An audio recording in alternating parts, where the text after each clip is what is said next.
Is this hell? Martina must have shot me. No way. Why would I be in hell? Even when it comes to women, I always stop just shy of criminal activity. Calm down, Desuhiko. This place is a mystery labyrinth. Huh? A mystery what? Oh, let me explain for a bit.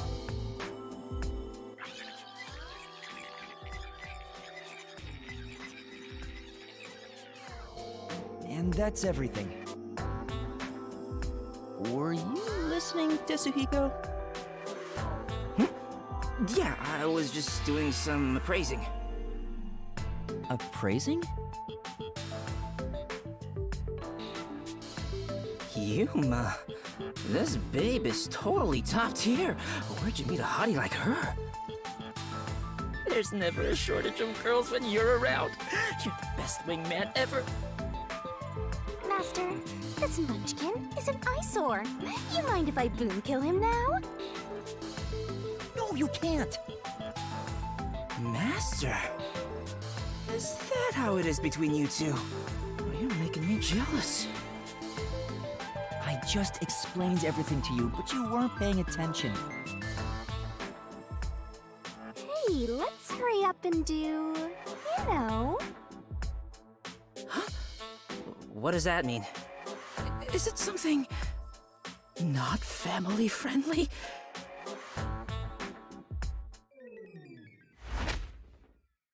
Master, are you ready to give your life for the truth? Yes, I am.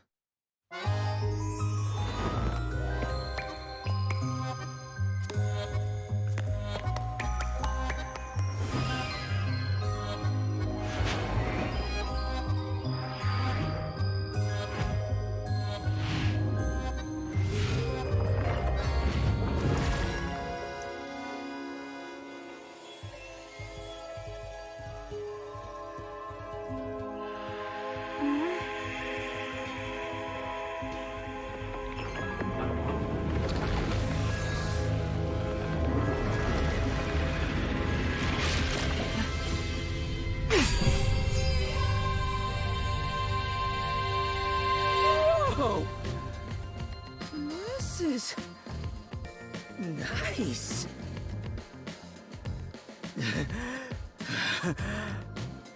I'm so excited. I feel like I just discovered a whole new kink. Hey, Yuma, me next, yeah? Let's swap places. Sorry, but that's not possible. Shinigami's powers can only be used by whoever made a pact with her. A pact? This goes even deeper than I thought! I explained that earlier, too. Anyway, next up is materializing the solution key.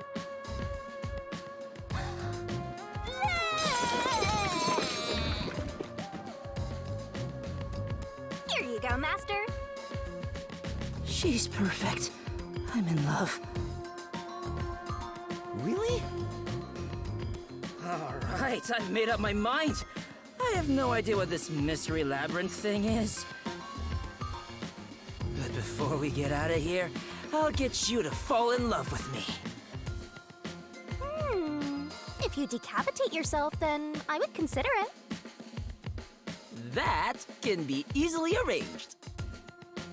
No, it can't! Now, let's set off to unriddle this mystery labyrinth. Our target is the culprit who preys on the truth.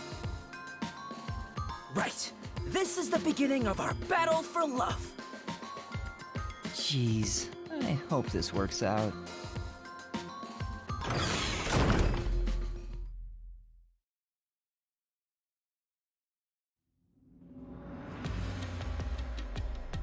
So, this is the Mystery Labyrinth. Oh, talk about creepy.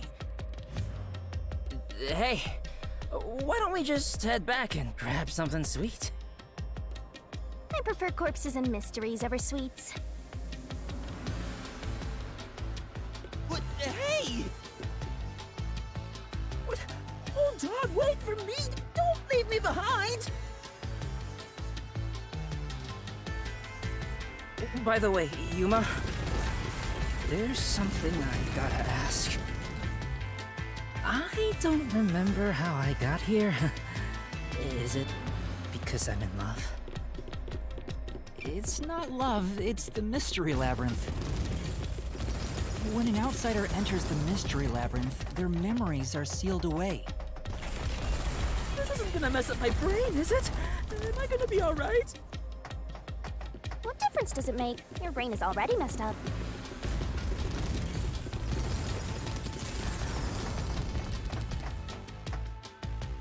Anyway, are we at the exit yet? We just got here. Oh, if only there was a brave, strong boy around. I would swap my master for him in a heartbeat. Huh? You can do that? Alright! Now I'm getting pumped up! Oh, off he goes. I wonder if he'll be okay. Who cares? He's just gonna slow us down anyway.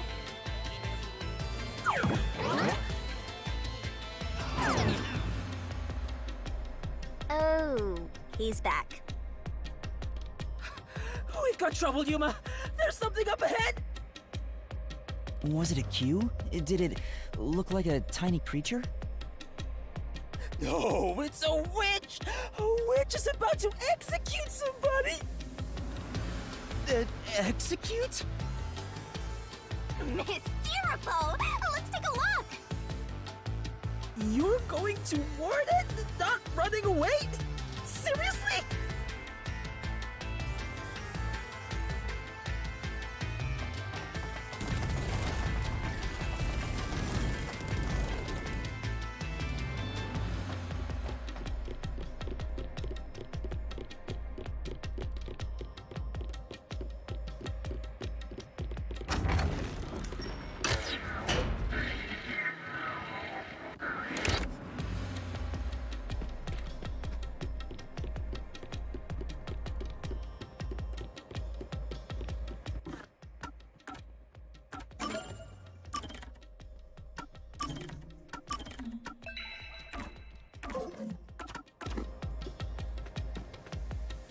Over there!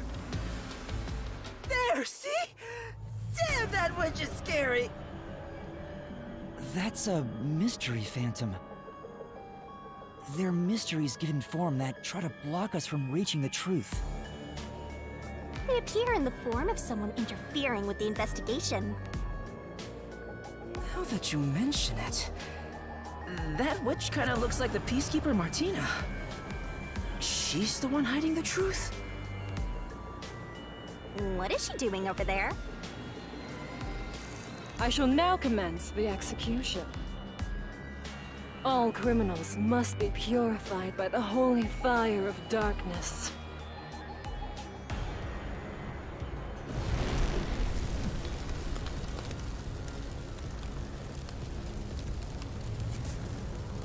Kurumi?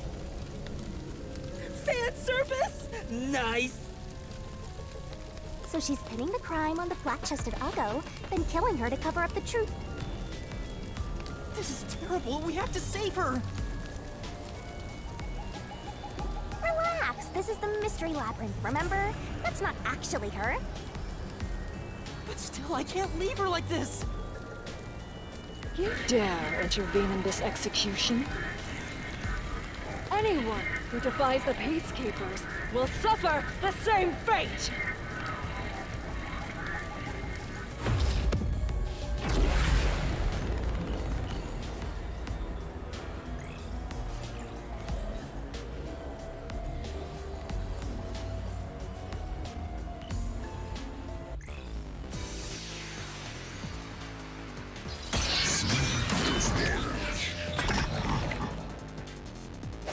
Don't let any shady statement slip by.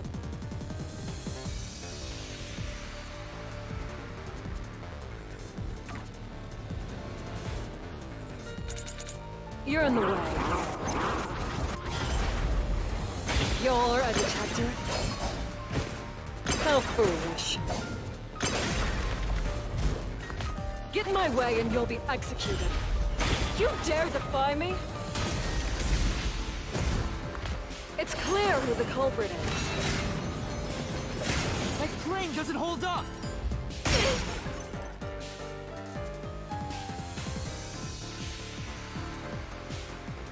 Clear? That's impossible! You don't have any evidence! You're a fool to defy peacekeepers. Very well. Allow me to educate you.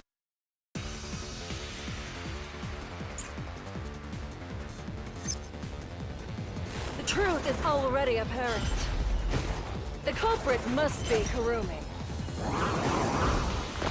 Prior to the performance, she switched the wine with the juice.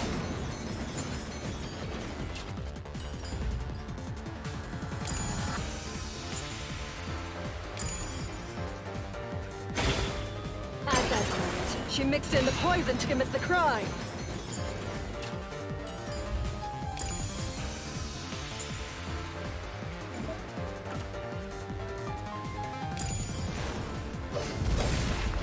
Only Kurumi could have done it.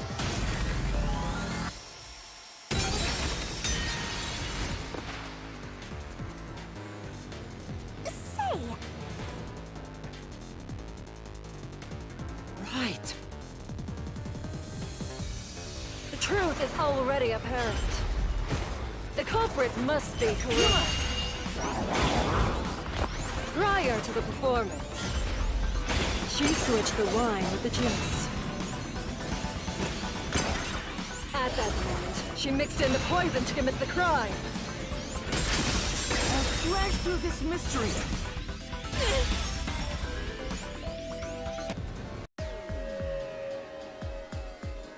The toxicity of the poison used in this crime is neutralized 30 minutes after being exposed to open air. But Kurumi switched out the wine before the performance began, meaning more than 30 minutes had passed. So even if Kurumi had mixed in the poison, by the time the incident occurred, it would have been completely neutralized. Which means Kurumi isn't the culprit.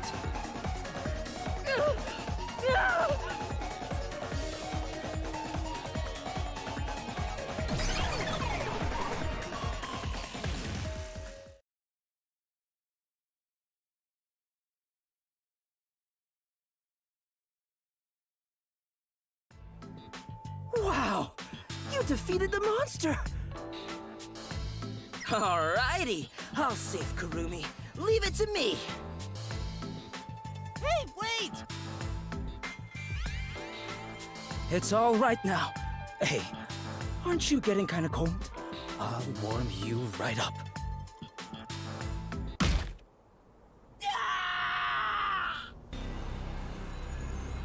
It's the victim, Kaden. I am the culprit who killed me. The truth is, this was a suicide. I put in the poison myself. I killed myself. I'm so sorry! I'm sorry too! No, it wasn't a suicide. I won't let her take the blame just to end this investigation.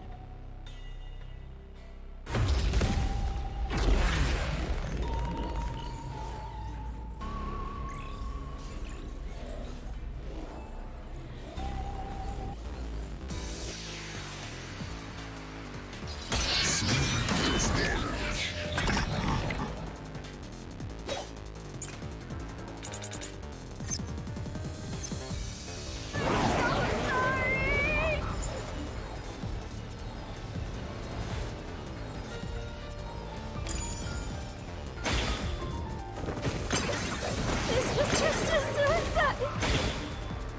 It wasn't a homicide! It's all my fault. I wanted to die on stage. I put real poison in the vial. This is the truth.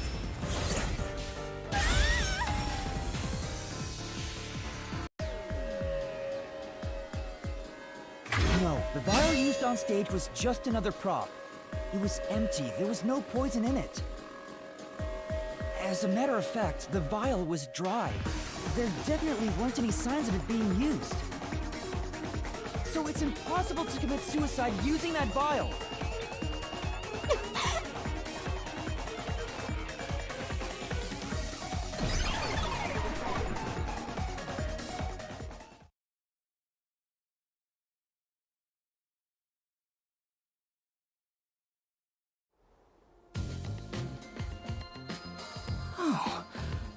Did you get it?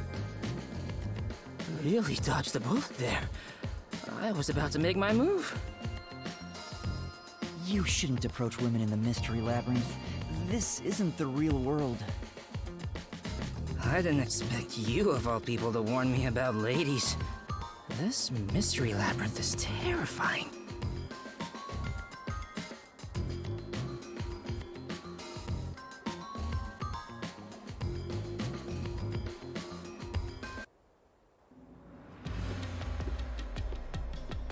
Hang on. Why was it impossible to have been a suicide? Even if the vial wasn't used, she still could have drank the poison herself. But the only thing Cotton drank from on stage was the shuffled glass. Even if Cotton added in the poison, there's no guarantee she'd be the one to drink it herself. It's not how someone who wanted to die would go about it. Gotcha. Yeah, I don't remember the play, so I didn't know it got shuffled. Hang on. Wouldn't the same be true for the culprit? If the glasses on stage were switched around, there's no guarantee the victim will take the poison one, right? Oh, maybe the killer wasn't aiming at Cotton specifically, but just wanted either actress to die. I can't completely rule that out. Well, that's gotta be it. I'm a genius, even without my memories. What do you think, Shinigami? You, wanna dump your master for me? I'm not sure. Can you escort me all the way through this mystery labyrinth? Yeah, of course. I'll grab a taxi or whatever to take you. Jeez. What the? Turn on the lights!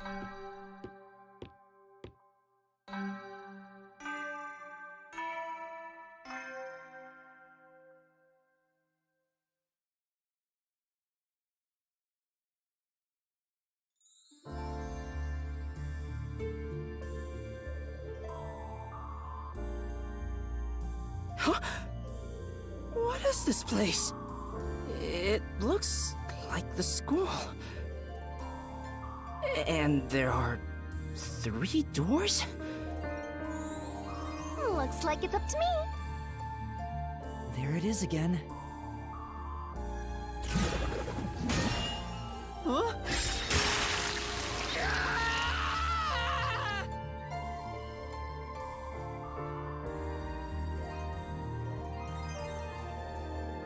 Whoa! This isn't okay at all. This could kill me. Never mind that. Look.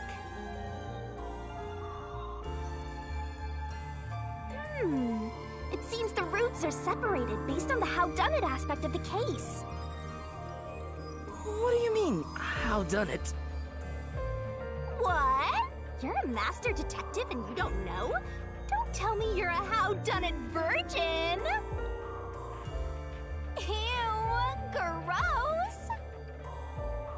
Wait, I know what this is. I was just testing Yuma since he's a trainee. Well, Yuma, did you figure it out? It's about how the crime was done, right?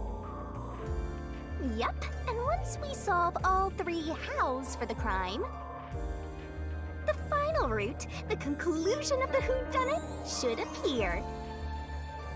And who done it is about the culprit's identity. If we figure out how the poison was applied, it'll identify the culprit. Nice. You sure know your stuff.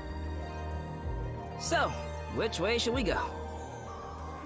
We'll probably have to explore all of them, so I'll let you pick the order, Master.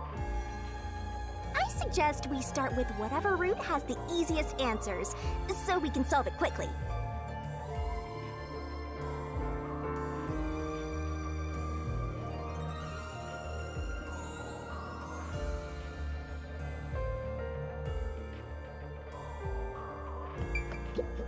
Come on, hurry up and decide!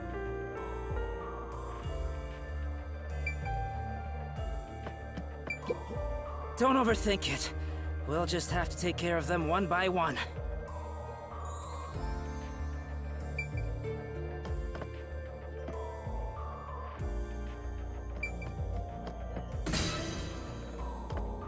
Are you sure you want to take the how is the poison mixed into the glass route?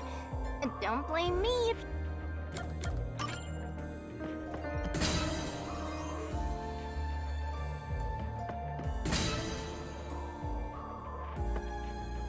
You want to go with...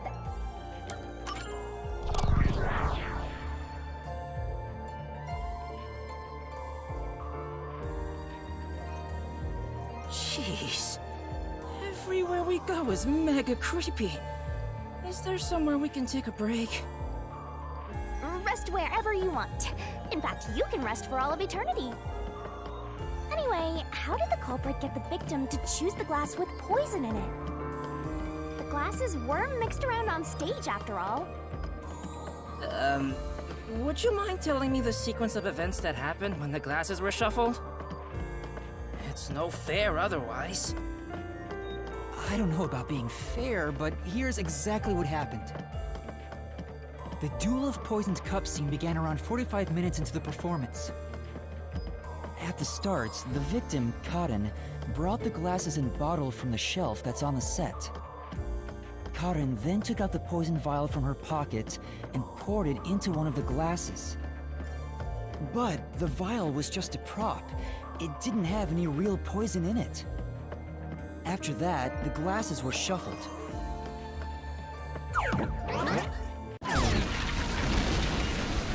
Whoa! What's going on here? It's not like we're trying to find the lost ark or something. It's all right. We can keep going by solving mysteries. Right, now concentrate!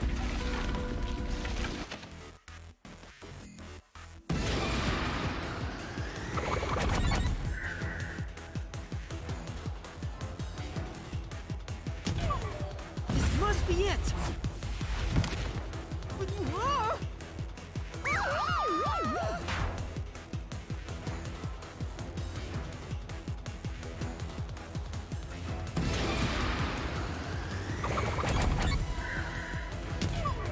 This must be it.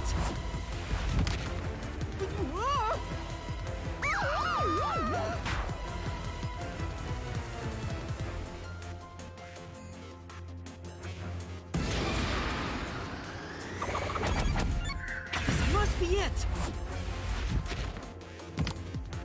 The two people on stage who took turns shuffling the glasses were Warna and Karen.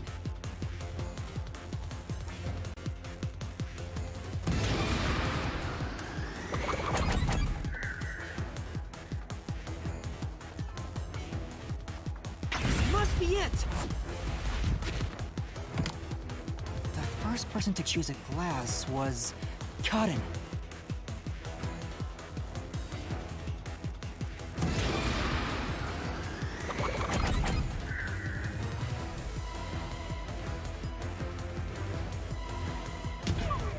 This must be it.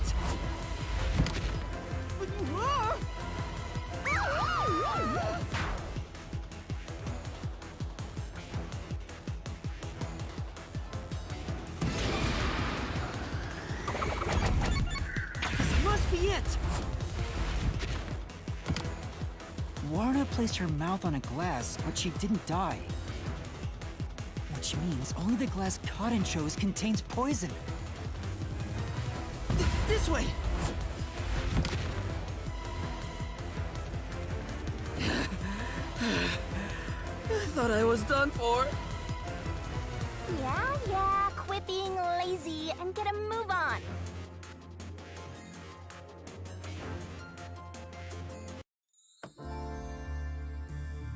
Hey, are you sure that only the glass Cotton took had poison in it? Isn't it possible both of them were poisoned? Warrena drank from the other glass and didn't die. That has to mean only Cotton's glass had the poison. Then how did the culprit get Cotton to pick the glass with the poison? Well, maybe the culprit wasn't after Cotton specifically. They didn't care who wound up drinking the poison. I'm not sure about that. I think Cotton absolutely was the target.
Whoa!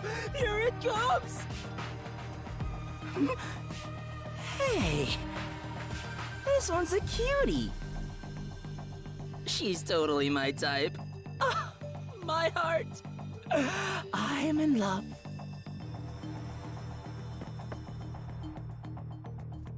Let me tell the truth. The culprit is Warrena. Seriously?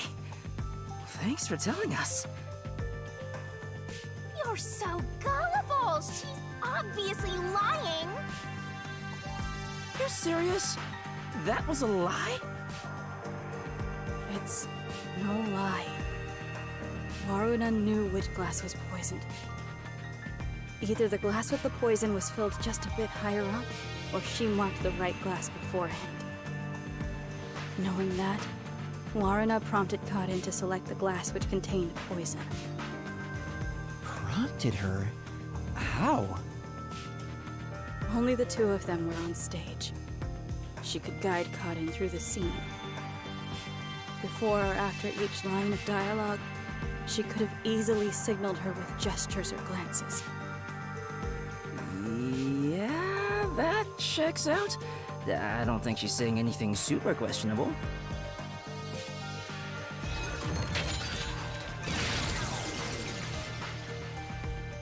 The glass? Could this be?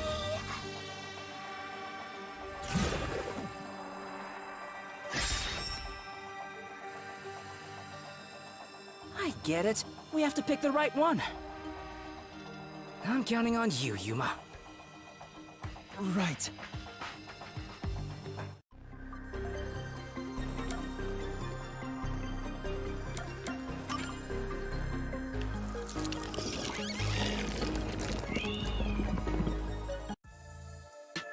Why, it's that glass! I told you Aruna is the culprit! Why? Don't you believe me? Why doesn't anyone believe me? Oh, wait, don't cry. I'm completely helpless against the woman's tears. Yeah. But Karin filled the glasses. Warna wouldn't have been able to tell which one had poison just by the amount of liquid. Well, how about marking the glass itself? No. The prop master testified that there wasn't a single mark on either glass. No, they were spotless. We can't let anything happen to the glasses our actors use. Oh, really? I'm surprised you investigated that much. Are you sure you're a rookie, Yuma? It was all thanks to your forte. So it's thanks to me. I knew it. I didn't look.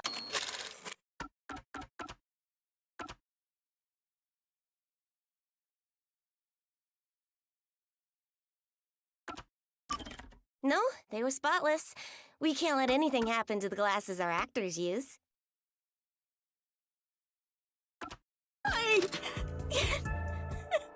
No one believes me. Everyone else is lying. Why won't you believe me?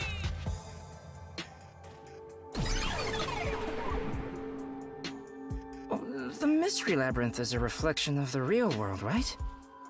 Then maybe what she's crying about is... A reflection of the real world. Then she must have grown up surrounded by a bunch of scumbags. That's it. I'll warm her up with my charisma once we're back in the real world. That is exactly what a scumbag would say.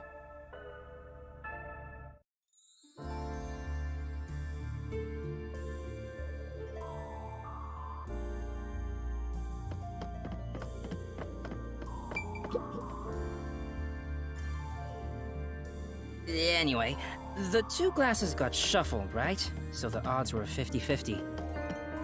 Maybe she just relied on luck. If she hit her target, perfect. If not, who cares? I doubt it. But it's impossible to get the victim to pick a specific glass after shuffling them. Man, why did the culprit even do this? It's way too much trouble to pull off a murder in the middle of a performance. That's it. Maybe there's a reason why it had to be done during the play. Huh? What do you mean? The culprit had to make the victim choose the poison glass on stage for some reason. If that's the case, there could be a trick involving the stage itself.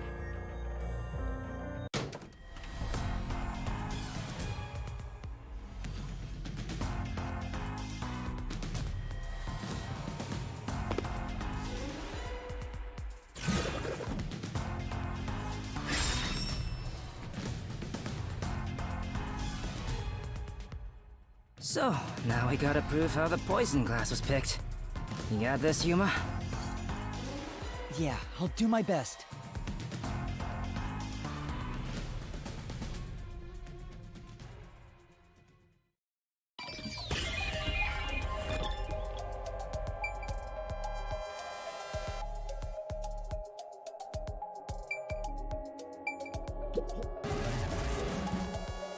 The people in the wings couldn't have known which glass held the... Then this is...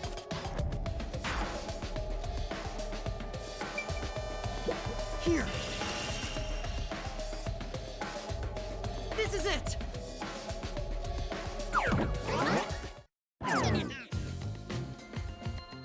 That's right, the spotlight. The culprit used the spotlight to get caught in to select the poisoned glass. The spotlight? How? The culprit told Cotton to take whichever glass the spotlight hit first. As a matter of fact, Cotton's script had a note written in her own handwriting. It said, "Take the glass the spotlight hits first." No way! The table was directly under the catwalk with the spotlight. So from here, you could see how the shuffling was done. If you know that much, then it's pretty much solved.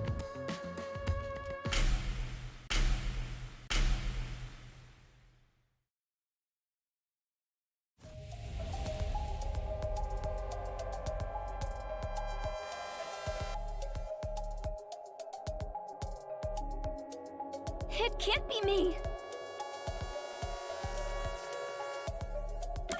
It's not me! It's not me! It can't be me! It's not me!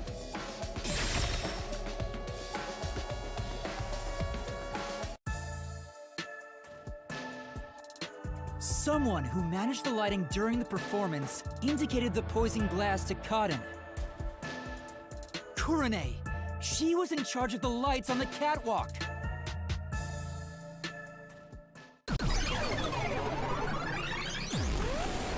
I knew it was you! Whoa, what's going on? I always thought you were gloomy and creepy, but I didn't think you'd actually murder someone. On top of that, you used the sacred props from our play. I knew you'd murder someone one of these days. Why didn't you take responsibility and just die?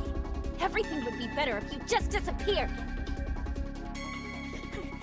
I didn't do it. I'm not the culprit. No, it's not supposed to be like this. Why can't everyone be nice to me?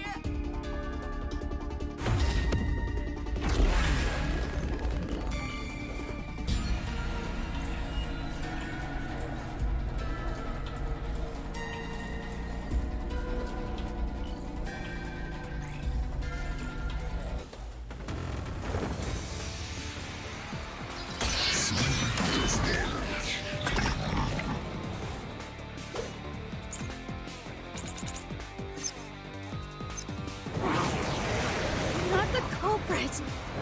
Yuma! Please! Who committed the crime? You're the worst, Kurane!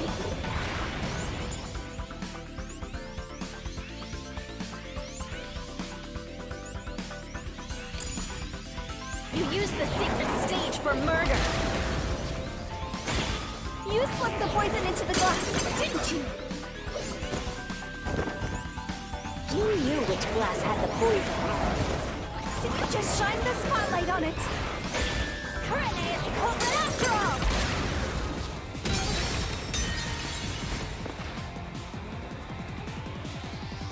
Say,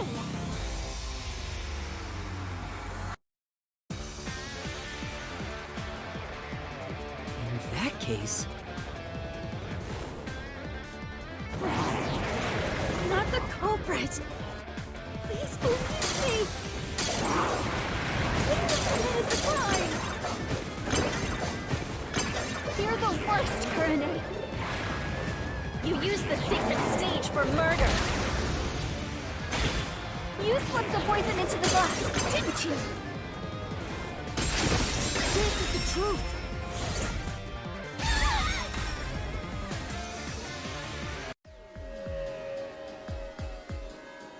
Poison is neutralized after 30 minutes, but the murder occurred 45 minutes into the play. In other words, the poison had to have been poured into the glass after the play began. But Kurane was up in the catwalk even before the play started. She was up there the whole time, too. If that's the case, it's impossible for Kurane to have poured the poison.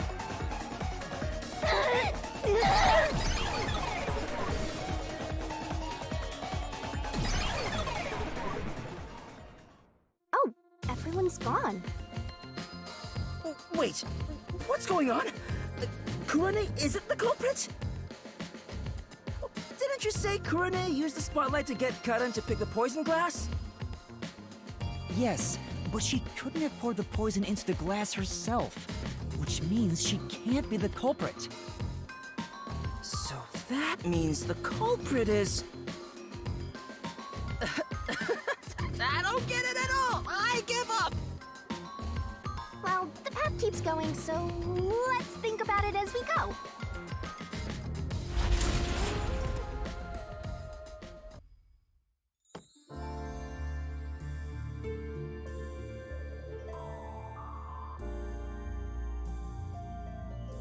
That sword sure is sharp, Yuma. Can you cut through anything with it?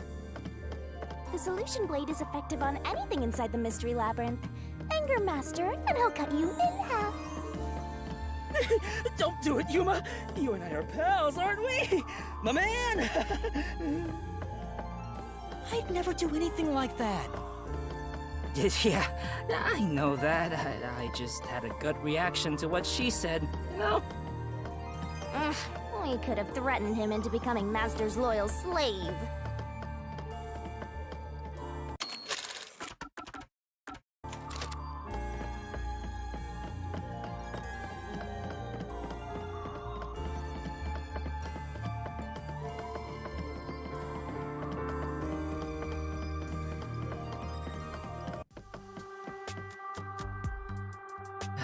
What's going on here?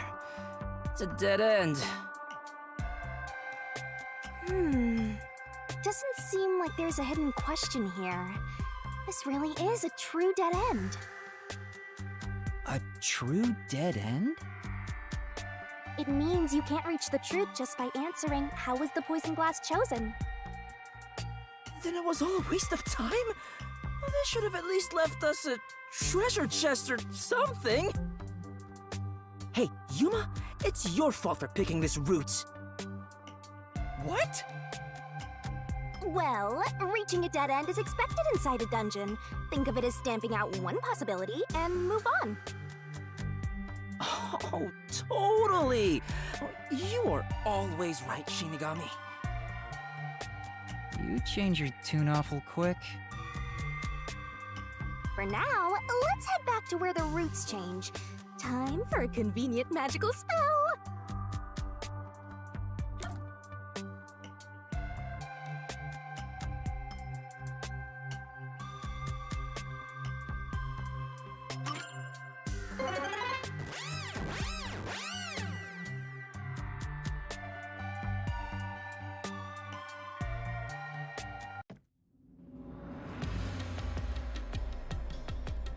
No point in rushing. Let's take it nice and slow.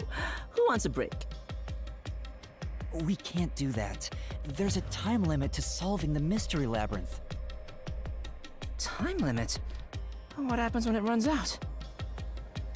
Well, your soul leaves your body and you're trapped wandering the Mystery Labyrinth forever. In the end, your soul will be absorbed into the Mystery Labyrinth and you disappear. In other words, you die. Yuma, come on! We gotta get out of here! Yeah, I know. Master, which route do you want to take next?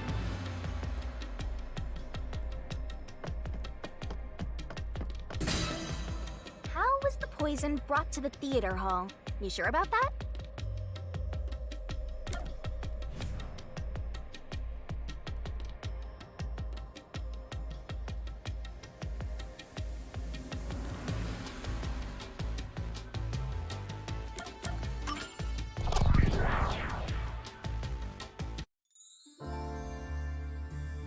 So, our goal here is to answer the question, how was the poison brought to the theater hall? Speaking of, where did the poison used in the murder come from? The chemistry lab in the school. It's a highly toxic experimental chemical. Why not just take it from the chem lab and keep it hidden in your clothes or something? chemicals bottle was huge, so it's difficult to carry around in secret. Then they must have swapped the containers and brought it to the theater. That's gotta be it.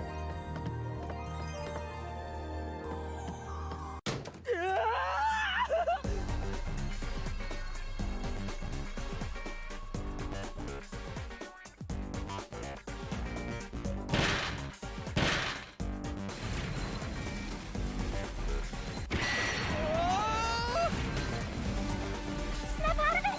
It's time you showed off the fruits of my mentorship! Come on, concentrate!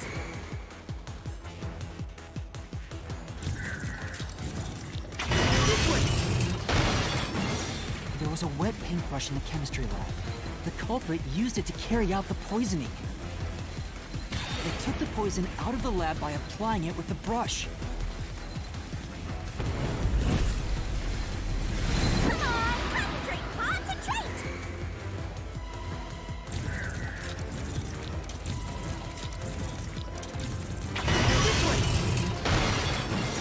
The missing glass could be brought to the theater hall without drawing suspicion. The culprit poisoned the glass and brought it to the theater hall. You can do it, Master!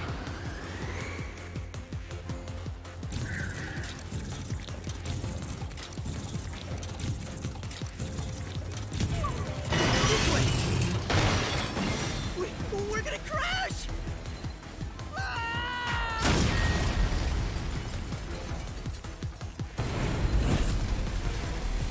You can do it, Master!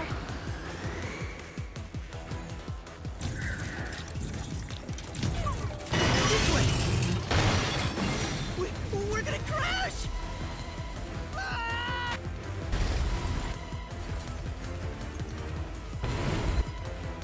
You can do it, Master!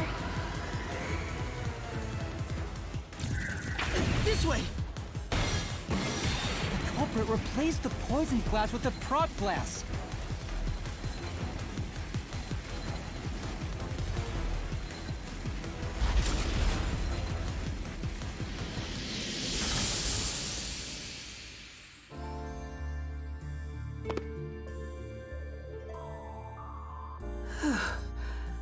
I thought I was gonna have a heart attack. We're not done yet. It's just getting started. At least we now know how the poison was brought in. The culprit used a paintbrush from the chemistry lab and directly applied the chemical onto the backup glass. Yeah, if it's the same kind of glass as the prop on stage, it could be brought into the theater without suspicion. But the chemical is only lethal for 30 minutes, right? Even if it was prepared before the performance, it takes about 45 minutes before the Duel of Poison Cup scene. That's way too late! Right, so how about that, Yuma? Hang on. There is one person who could have brought the poison in before it expired.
And, you're supposed to pick the right one here, yeah? Can you do it, Yuma? Yeah, you can count on me.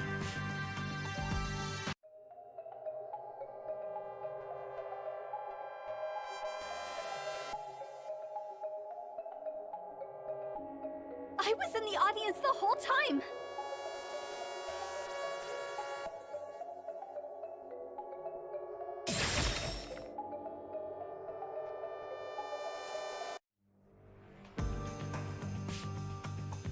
Yoshiko, it was you, wasn't it? What? Me? The only way to use a poison with a 30-minute expiration, 45 minutes into a play, is to bring it during the performance. But Warna was acting on stage the whole time, and Kurane was managing the lights on the catwalk. But Yoshiko, you were working backstage, so you were the only one who could move about freely. In fact, you arrived late to the theater hall after the performance had already begun. You were about 15 minutes late, which is 30 minutes before the duel of poisoned cups. Just enough time for the poison to be lethal. So it was you. You brought the poison and got Kaden to drink it. No, it's not me! Hey, she ran away! Yuma, after her!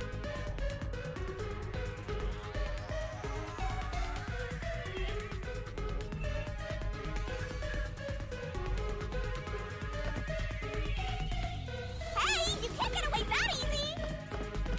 My master loves hunting down prey on the run! I'm not a dog!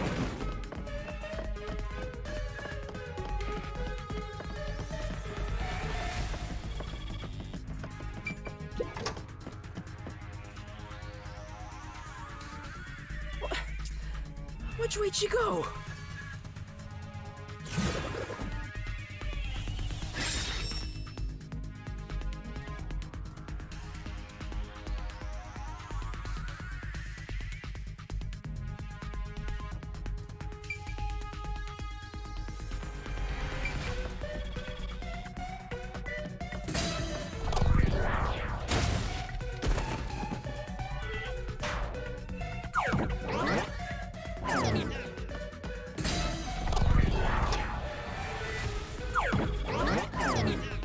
As a production assistant, Yoshiko always had a bag with her. In it, she carried the glass with poison brushed on. The glass would be small enough to fit in the bag, and even if someone saw it, she could say it's just a prop. I see. So she prepared for the murder while in her role as a production assistant.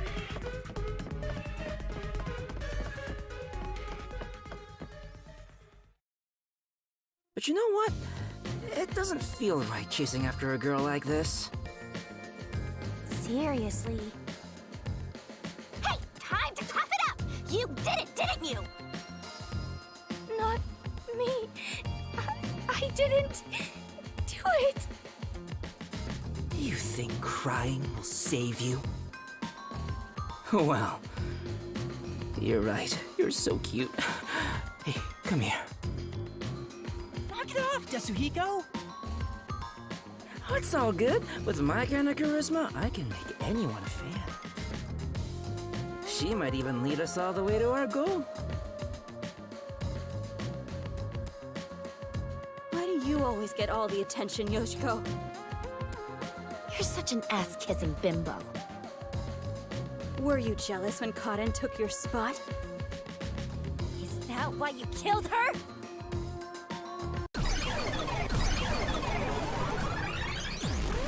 Murderer! Hypocrite! What? Hey, that's way too mean. Even if she is the culprit, I'm sure she has a heartbreaking reason why. I didn't do it! I'm not the culprit!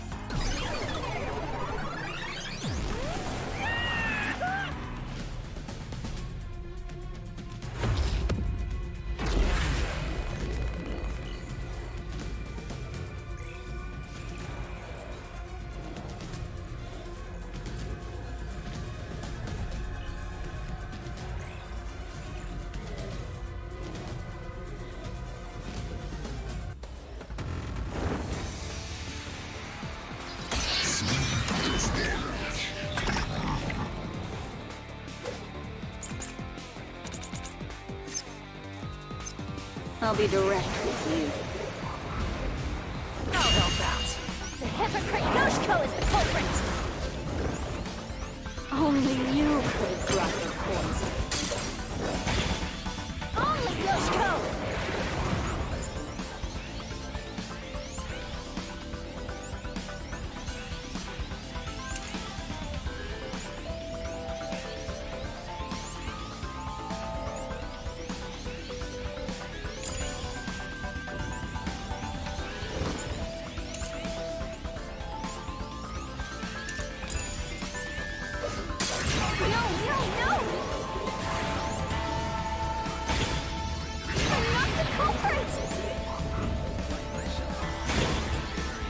Yoshiko took the poisoned glass And switched out the glass on the shelf! Secretly in the dark! This is the truth!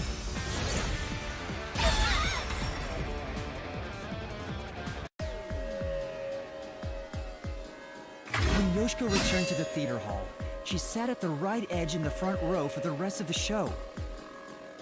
She would have had to move from the audience onto the stage to reach the shelf and swap glasses. But that's impossible. The lights were only out for 5 seconds. Even if she ran over, someone would have heard her footsteps. So Yoshiko couldn't have been the one who swapped the glasses during the performance.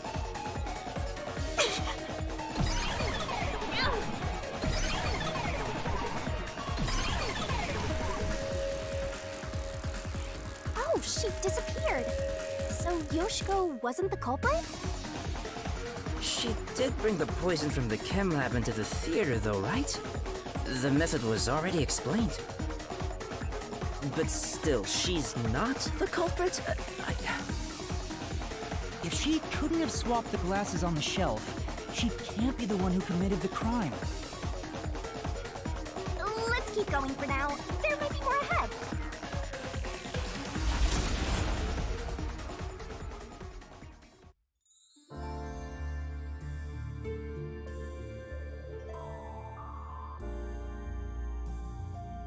All this is making me scared of women. I wish Shinigami would comfort me. Oh, but I'm committed to Master. Oh, damn it! I should give up my memories and sign a pact with the Death God too, then! Quick, Yuma! Punch me in the back of the head as hard as possible! Let's not.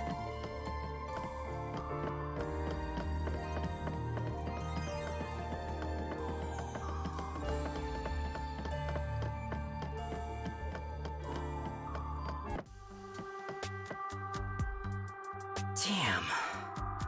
No matter what we try, it's always a dead end. Are you sure that's the case? What if there's something that makes the wall collapse? Doesn't seem like it. Nothing can be done here. So this doesn't lead to who it is, even if we solve how was the poison brought to the theater hall? Seems that way. We should turn back for now. With my magic, we'll be there in a snap.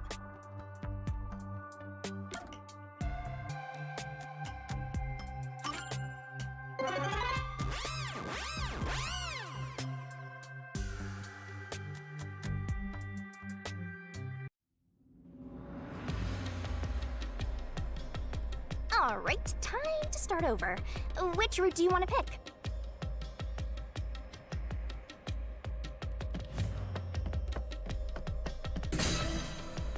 Are you sure you want to take the how is the...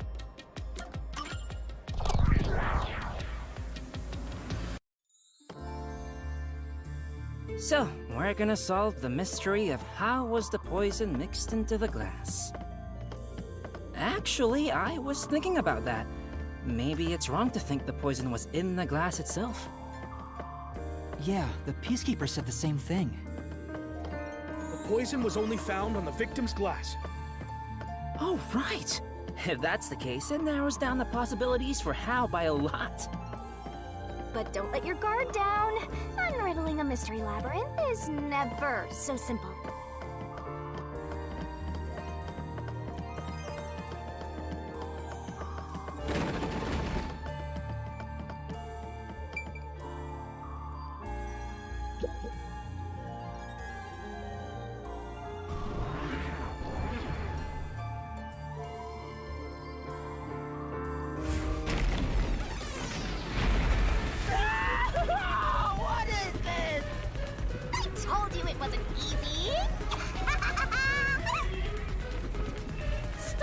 moving! Don't worry! Come on, concentrate!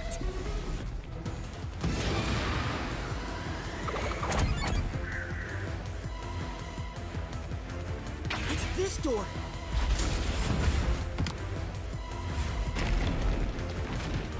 The prop master placed the glasses on the shelf an hour before the performance began. This is real bad, Yuma. We got more boulders coming at us.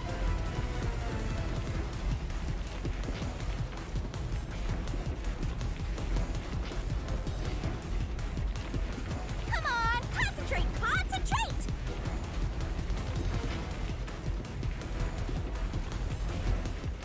There's another door, Master.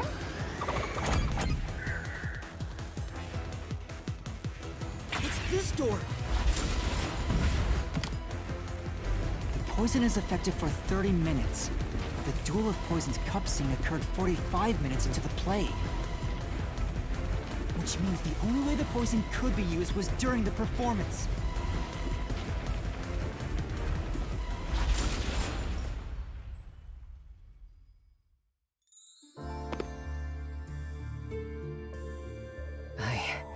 I think we made it through.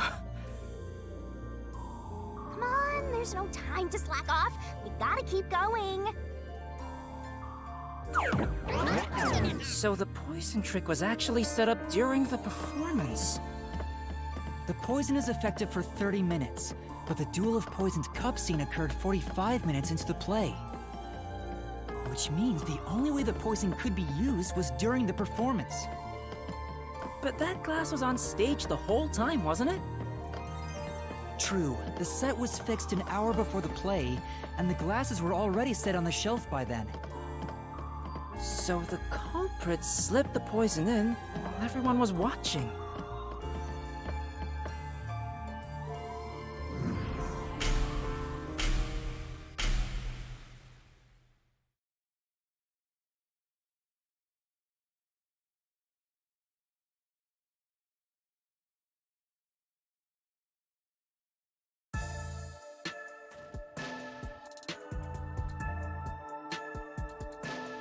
Huh? It's them. The culprit is Varna! There is no other explanation. It has to be her. Why me? Stop making such baseless accusations! Both Yoshiko and Kurane blame Waruna? Stop it! I hate to see girls fighting each other. The only person who could have added poison to the glass was whoever was also on stage. So that means it has to be Waruna. She's the culprit. No! No, no, no! Murderer. Murderer. No, no, no, no, no! What?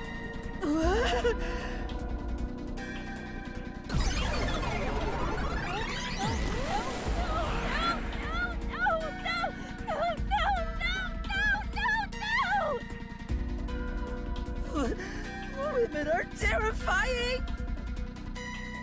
I'm not the culprit! It's you, Yoshiko!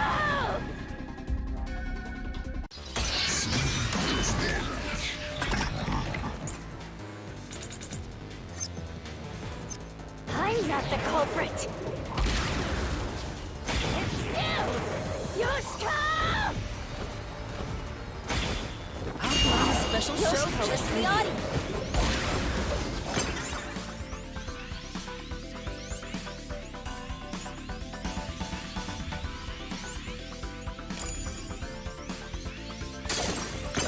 She filled a water gun with poison! She shot the poison straight into the glass! She could have used night vision to see!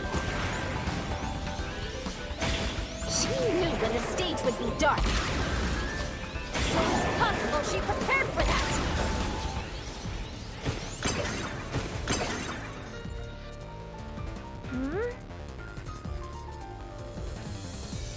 But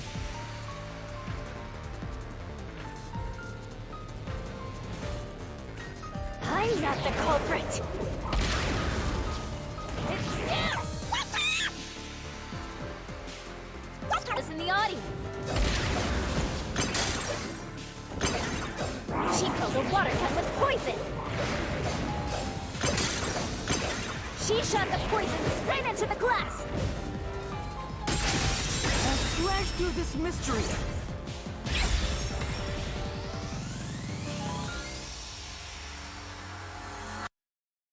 No, the wine glass was upside down on the shelf.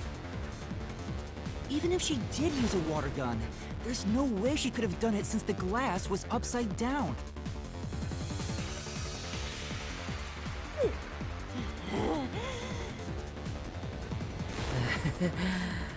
women are really tough. I'm not the culprit. It's you, Kurane!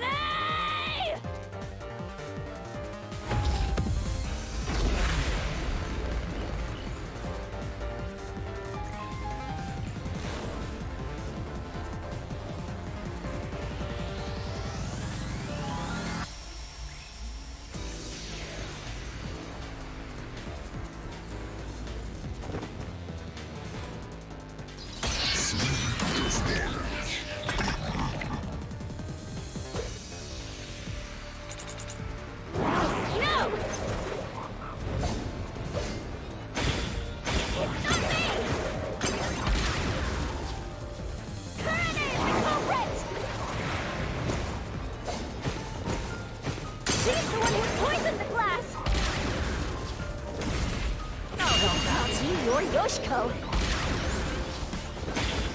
Then it has to have been Kurane! That flame doesn't hold up!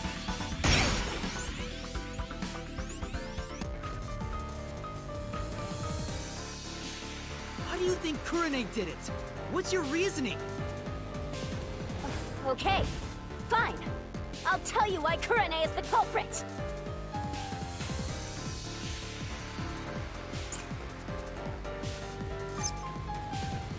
There's no doubt. Kurane's the culprit.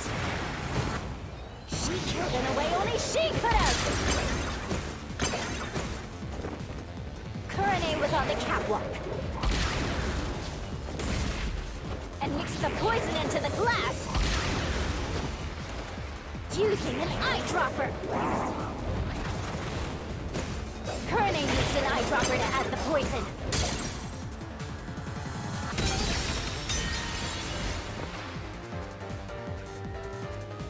No. I said... There's no doubt Kurane... She killed in a way only she could have! Walk.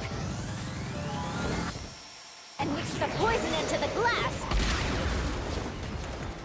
using an eyedropper. Kurane used an eyedropper to add the poison. She did it from the catwalk above. She dripped the poison right in. This is the truth!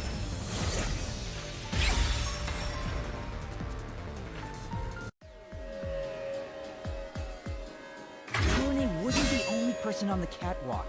Another member was working the lights. She claims Kurane didn't do anything suspicious during the performance. Because of that testimony, it's impossible Kurane added the poison from the catwalk.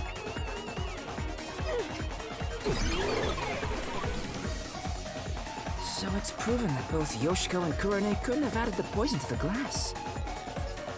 So Waruna really is the culprit. She's the one who snuck in the poison. I thought you were better than that, Waruna. I thought you would compete with your performance fair and square. I always knew something was off about her. No, it's not me.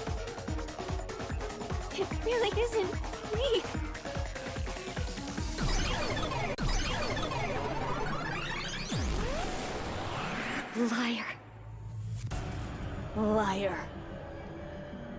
Liar, liar, liar, liar, liar, liar, liar, liar!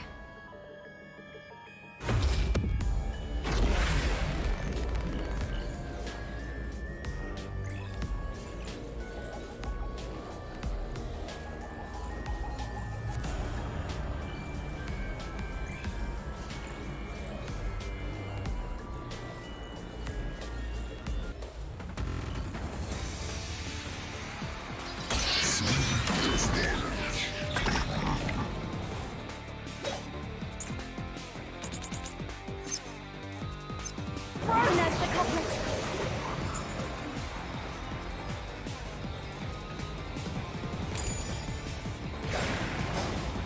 She had a chance to add the poison herself.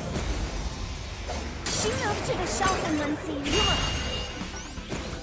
Her bag was declared, and the audience. She added the poison from her pocket. This is the truth!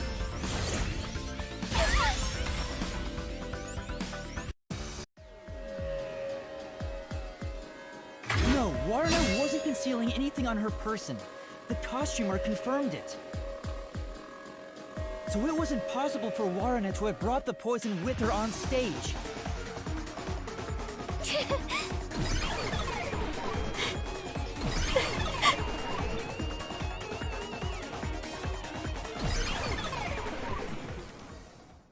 Aw, they're all gone now. Wait, so Waruna wasn't the culprit? Does that mean she didn't add the poison to the glass? It's a fact that she didn't bring the poison on stage, so naturally she couldn't have poisoned the glass. Well, but then, what really happened here? I'm so confused. Let's think about it and keep going.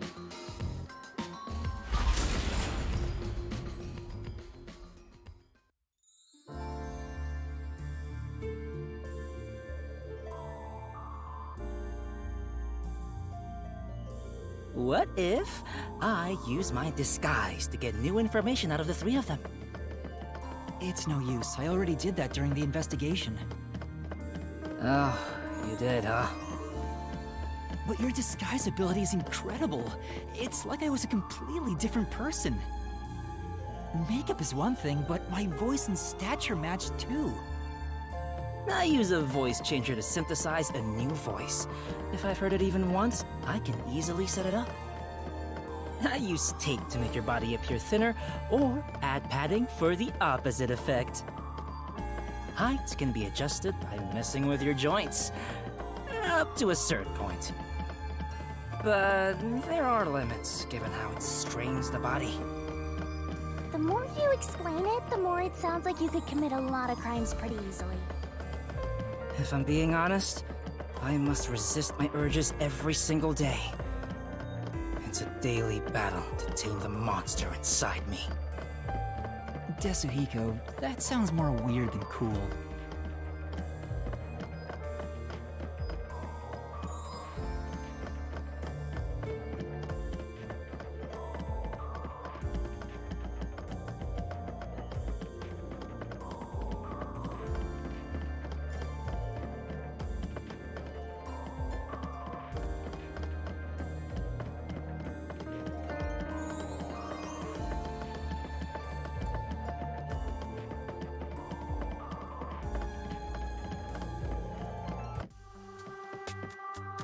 Huh? A dead end?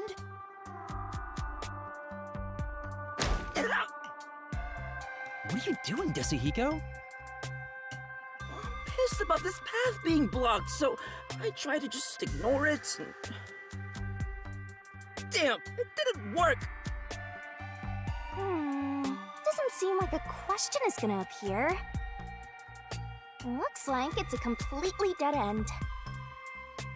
I guess we can't reach the truth by answering, how was the poison mixed into the glass? So this whole route was a waste? Well, we did eliminate one of the possibilities. Sometimes the journey is just as important as the destination. The journey. I like the sound of that. I'll use that for lyrics in my next song. Anyway, let's use my convenient magic spell to return to where you select roots.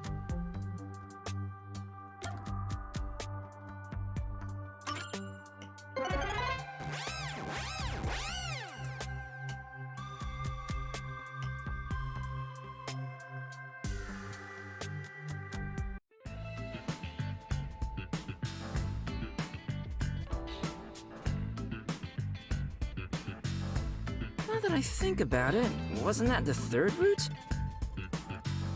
What's going on? They're all dead ends! What does it mean, Shinigami? It seems that even though we tried to solve every how, we can't figure out who the culprit is. Oh, come on! Then what was the point of our great adventure? I've told you this a dozen times already. Even dead ends are precious clues. Because of them, you figured out that examining the murder method won't lead you to the culprit. I see. So we're still making progress. Great work, Shinigami. Anyway, we have to view this case from a different perspective.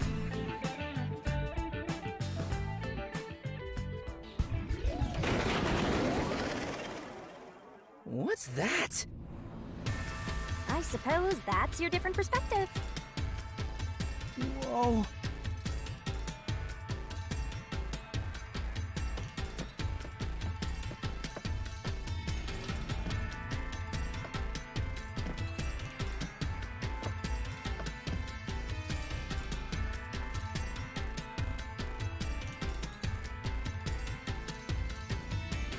We're really walking on another side. Well, if we keep moving, then...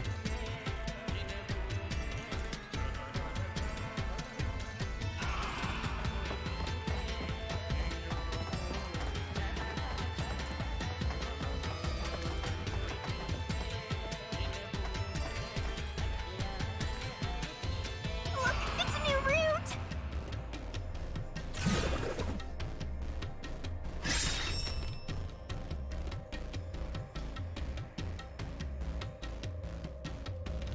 No fair. Yuma gets to have all the fun.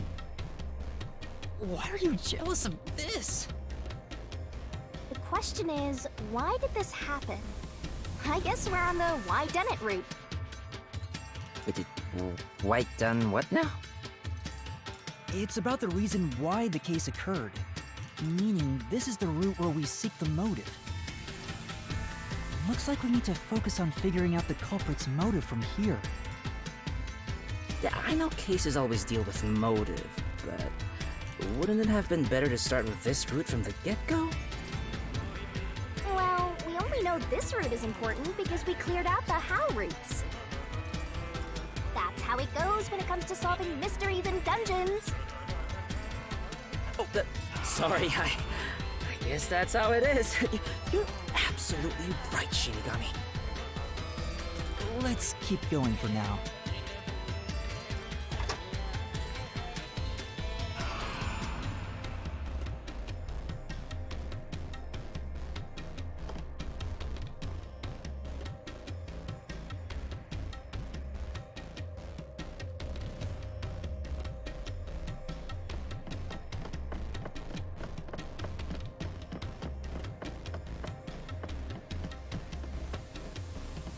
Before we figure out the culprit's motive, what kind of person was Karin anyway?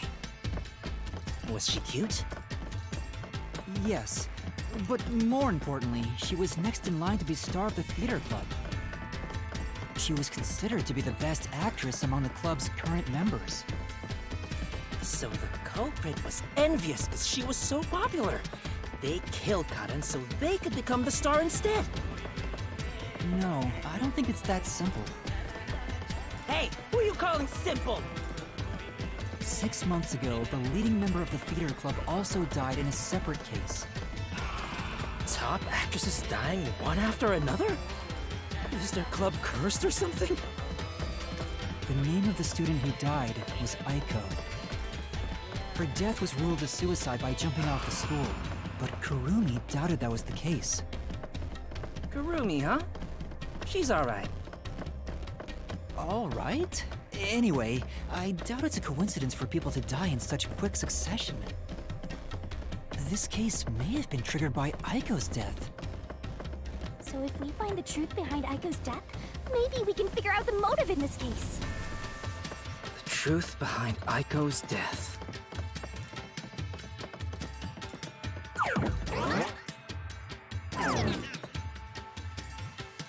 Hey, look!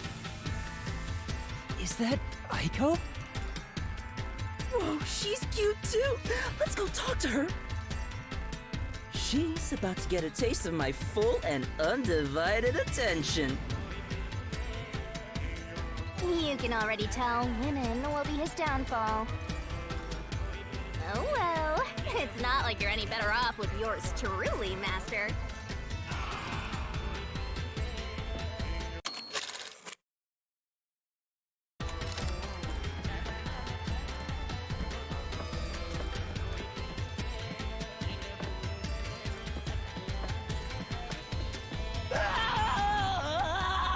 Was that Yasuhiko? What the? Come on, concentrate, concentrate!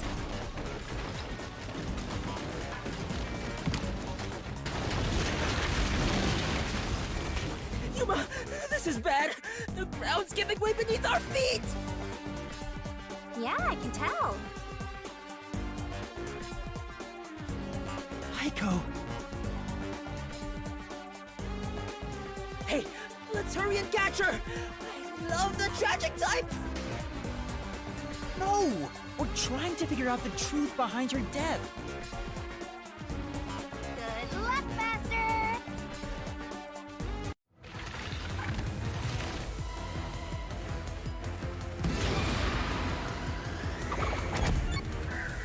This is the answer! Aiko's death 6 months ago was actually a result of murder.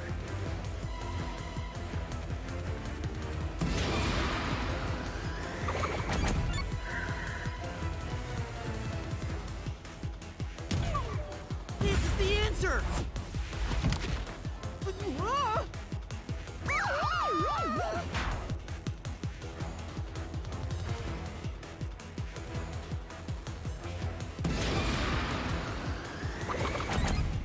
This is the answer! The location of Aiko's murder is the flower bed.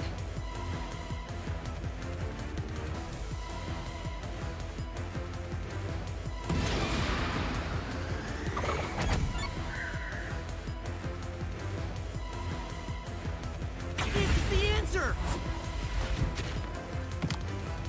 The brick with Aiko's blood on it had a very unnatural splatter pattern.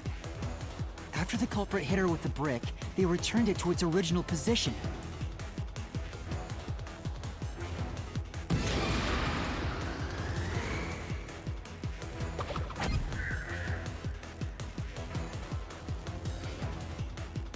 This is the answer! Aiko's death was not a suicide by jumping, and Kaden clearly lied in her testimony. Kaden killed Aiko!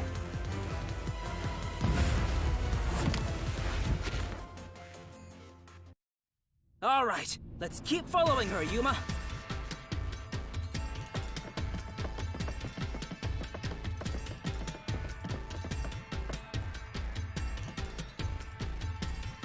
I can tell Aiko's death wasn't a suicide from the evidence photos.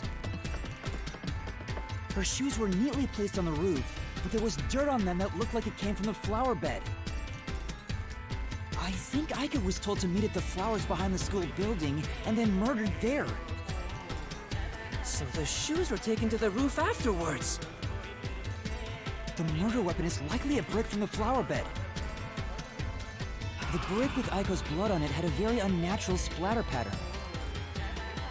If she fell from above and hit her head, the bloodstain wouldn't get cut off in that way. I'm sure that after the culprit hit her with the brick, they returned it to its original position. But you have evidence that Karen did it? If Aiko didn't die from jumping, Karen's testimony makes her highly suspicious. She said she heard something fall and went to inspect it. I get it. Hearing a sound that never happened means she's obviously lying. Karen lied. And the reason why she lied? She made it appear like Aiko jumped. If that's the case, then the one who killed Aiko is Karen.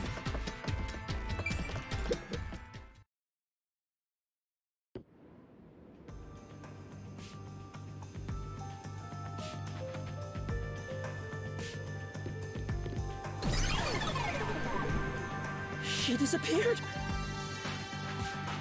Damn it! I can't even help the girl who needs it most. Help her? She was dead long before you could help her. Anyway, this must be the roof Aiko supposedly jumped from. Hey, why did Karen kill Aiko? I thought an all-girls school would be more sunshine and rainbows than murder. If a brick was used as the murder weapon, then it could have been an impulsive crime. So Karen might not have been planning to kill Aiko when she called her there. You mean they were talking and it turned into a crime of passion? That's so cliché. Maybe they were discussing their acting careers.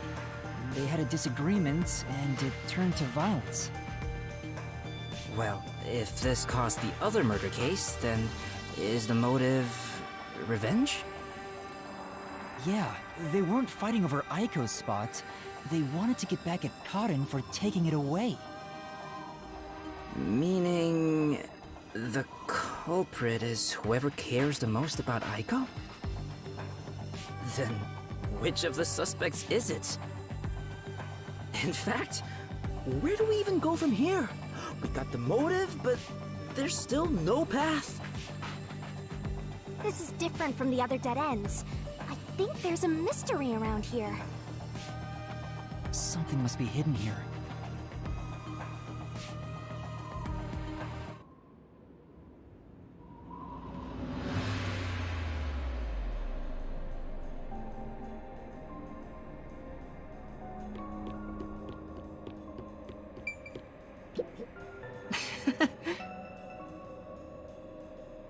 Whoa!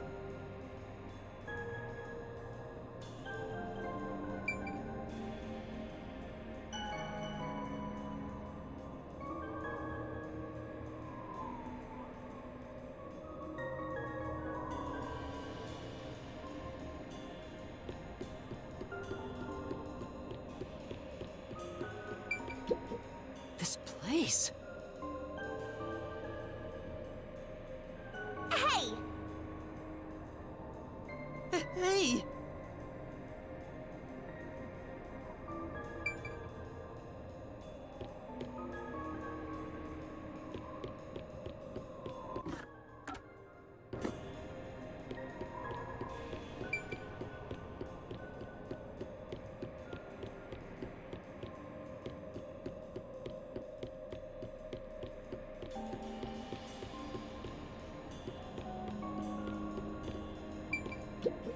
This place.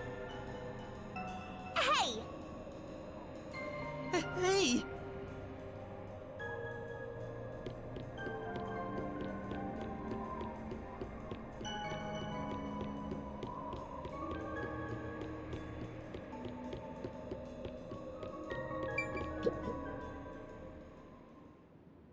Hey, check it out!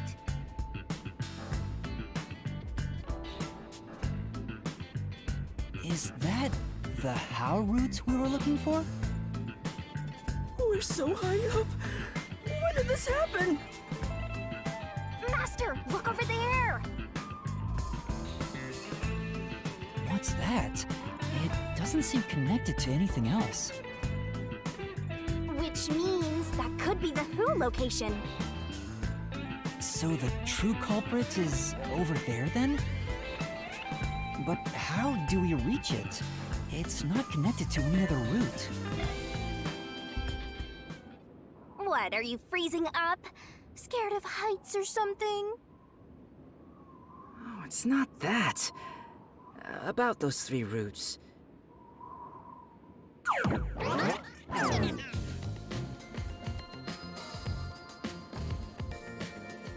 A pen? You carry that around with you all the time? Of course. Who knows when I'll be asked for my autograph? Done. Isn't it perfect? I'm just as good at drawing maps as I am at remembering a pretty face. This is the how roots when seen from above, right? What about it? Well, this is a dungeon, right? So maybe there's some secret paths in here. Secret paths? See? If you look at it this way, doesn't it all seem like the same road? You're right. The 3 how roots are connected into a single route all the way to the who room. Wait, all 3 are connected? That's it! I think I've got it! That's the hidden truth behind the how route. There's only one explanation for how the victim could have been poisoned. What? Seriously? Not bad. You finally made yourself useful. Yay! Shinigami complimented me! I love you, Shinigami! Wasn't I a good boy? I deserve a treat, right? If you think you've got this, I'll back you up. Lay it all out.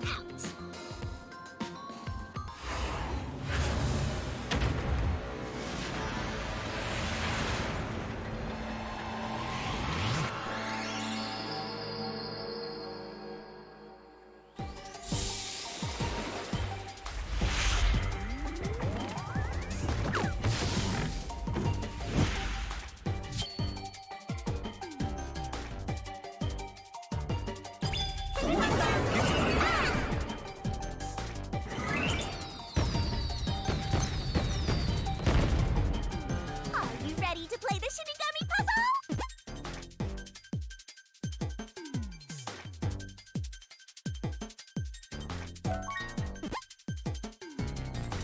Tick.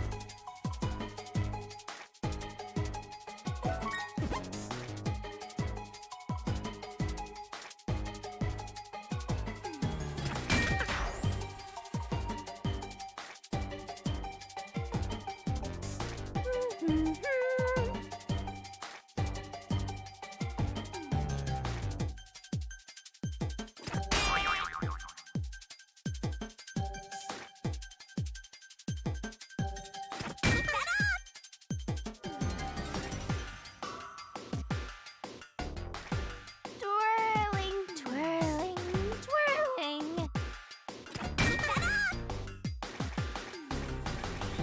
Nice! You only have 30 seconds left! Hurry up, faster! Nice!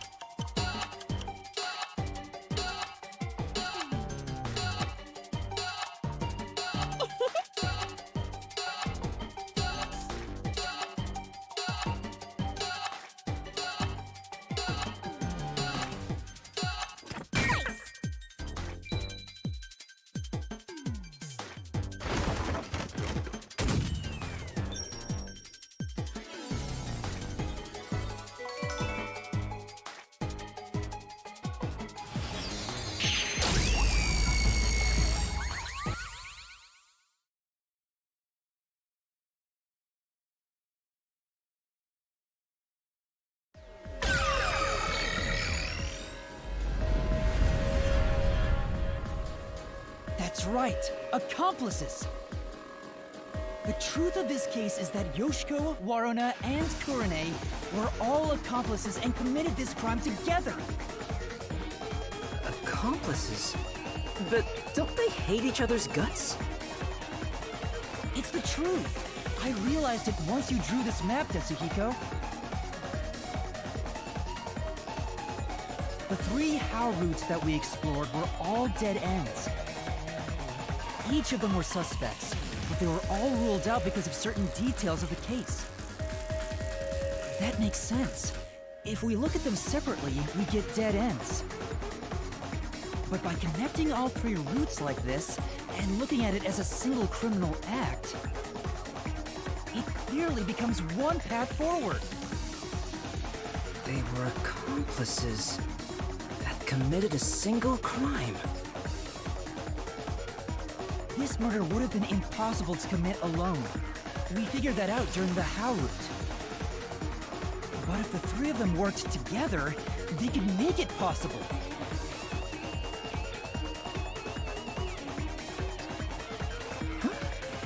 What's this? I guess we're supposed to break the wall? Sounds like fun! I'm in! It's all thanks to my help, don't you think? And don't you forget it. You're the one who's going to forget it. Anyway, let's check it out. We have to make sure we're on the right track.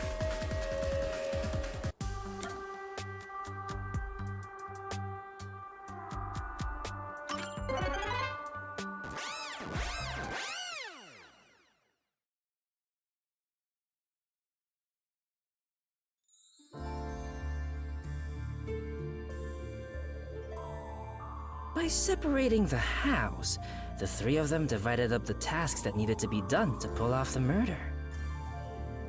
Don't you think so, Yuma? Yeah, I think it's the only way. Huh?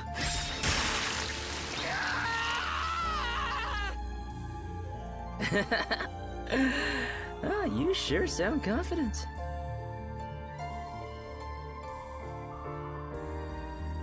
And now, there's a new problem to solve. We have to expose the secret behind their complicity. How exactly they cooperated together, and the timeline of the crime. Got it. The timeline, huh?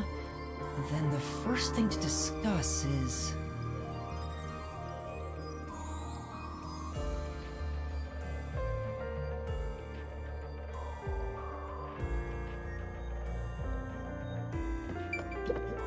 Come on, hurry up and decide!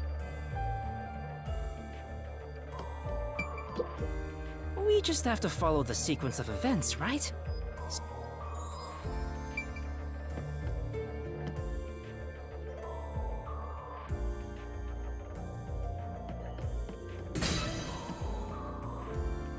How was the poison brought to the...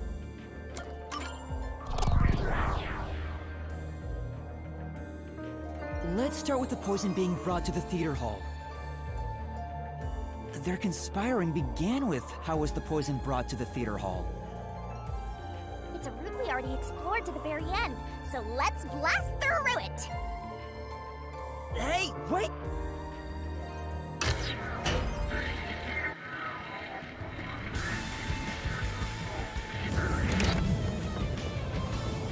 The only person who could have brought the poison to the theater hall was Yoshiko, right?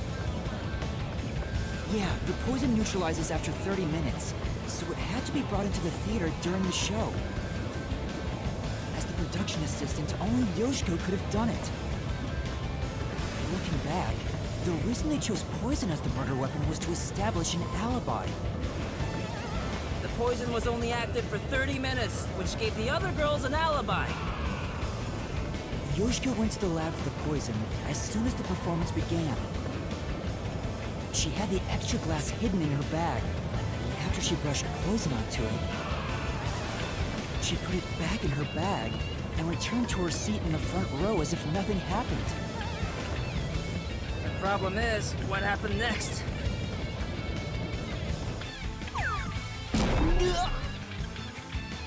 We're here! You're off, Master! Yeah.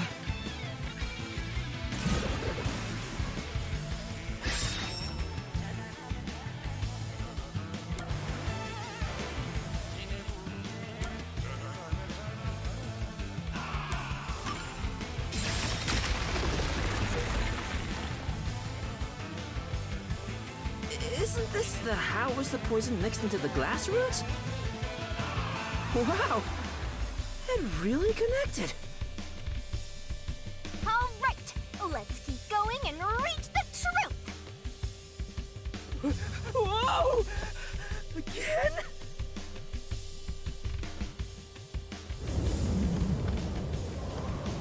Hey, you said Yoshiko handed the poison glass over to Waruna, but...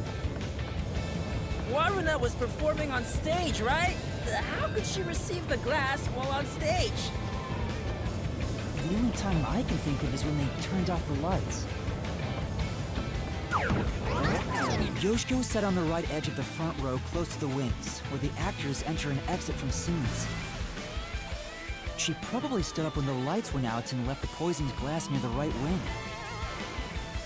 Even if she couldn't get on stage, she could at least do that within 5 seconds. Then, Waruna picked up the glass and hid it under her costume. The costume check happened before the performance, so she got around that by receiving the cup during the performance.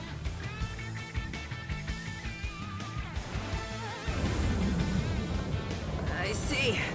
So they passed the baton during the 5 seconds the lights were out. The two of them must have rehearsed it as much as the rest of the play.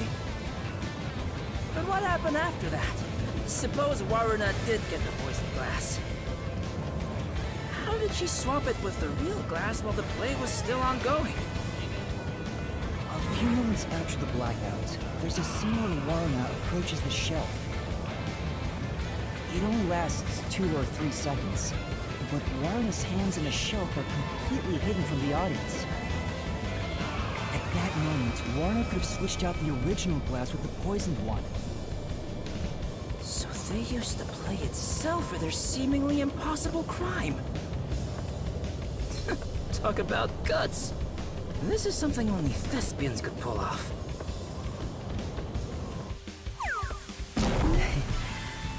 Shinigami? Isn't there a safer way down?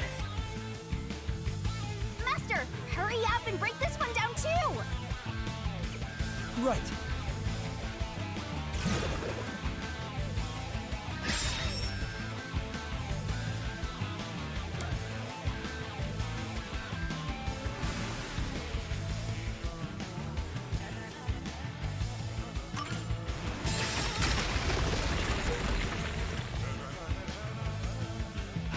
All right, we got this one too.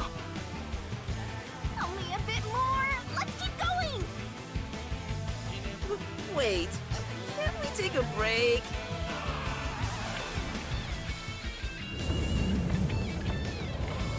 This is the final one. It's the how was the poison glass chosen note. From here, it's exactly as we solved it before. Kurone told Karin beforehand to take the glass the spotlight hits first. And then, after confirming the poisoned glass from the catwalk above, the spotlight was pointed directly at it. And that's the method behind the murder weapon. Method? Sounds more like madness if you ask me. That solves this mystery. We've almost reached the truth. Seriously? That's terrible. Huh?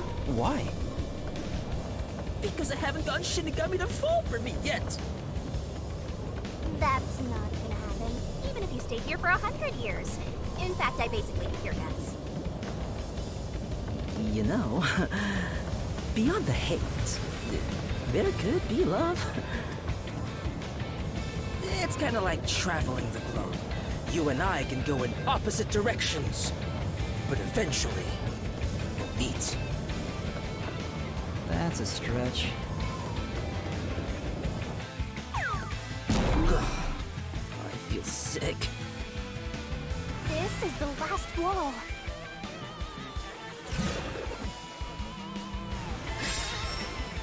Master, are you ready? Let's solve this thing! Right.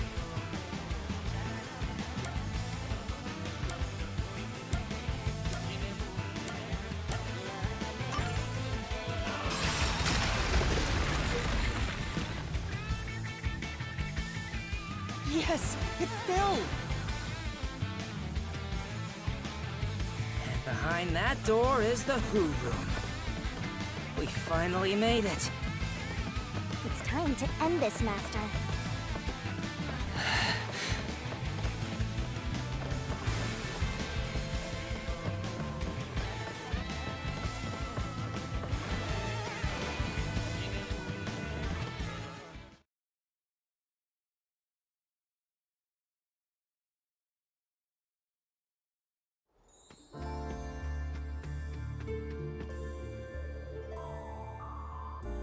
Looks like all the culprits are here. But... there. Why do they look so sad? How boring. You call yourselves the final bosses of the Mystery Labyrinth? Then start acting like it. Might as well guard the truth till the end at this point.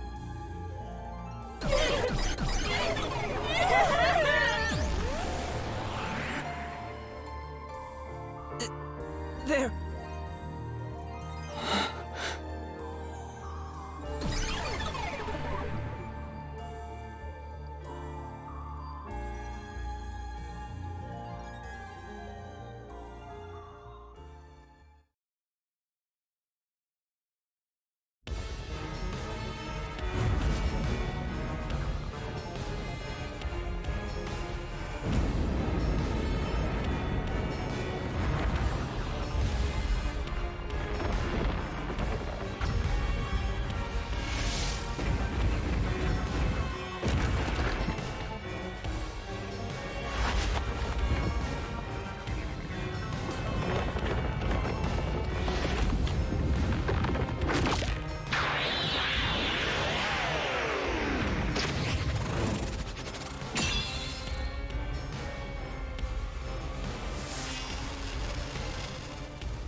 Master!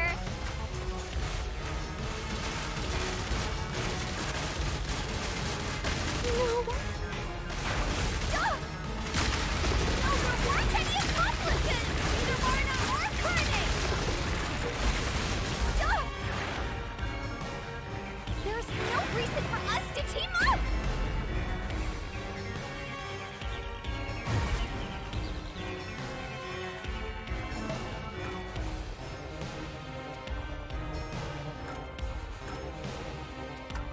You're wrong! Huh? Come on! You did it, Master! Yeah.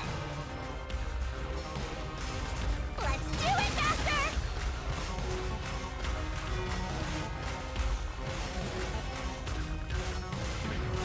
Shut up! Don't come any closer! I did it all alone! I don't know about the others. Don't come any closer! There's nothing connecting us!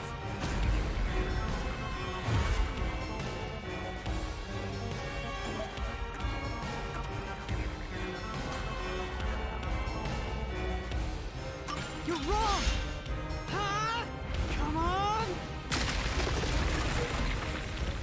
You did it! Great job! That's right. Here I go!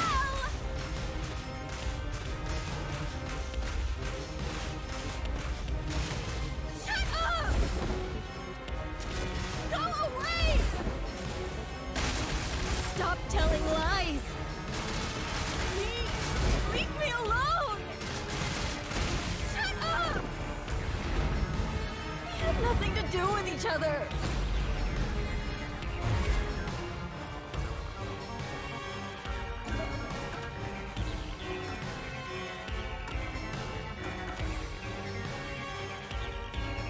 You're wrong!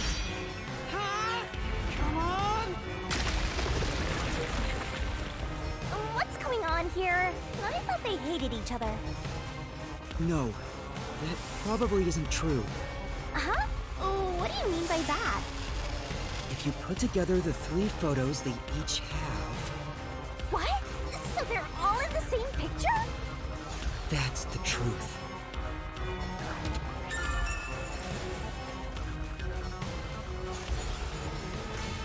No need for mercy! Let's do this, Master! No!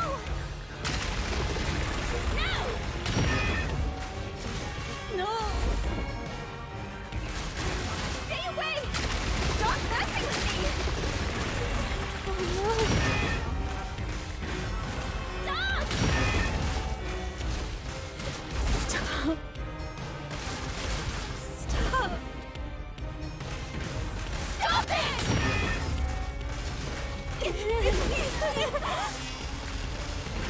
Get away from me!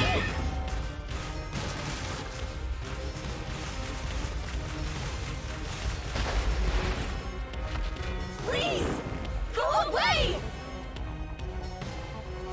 There is no bond between us!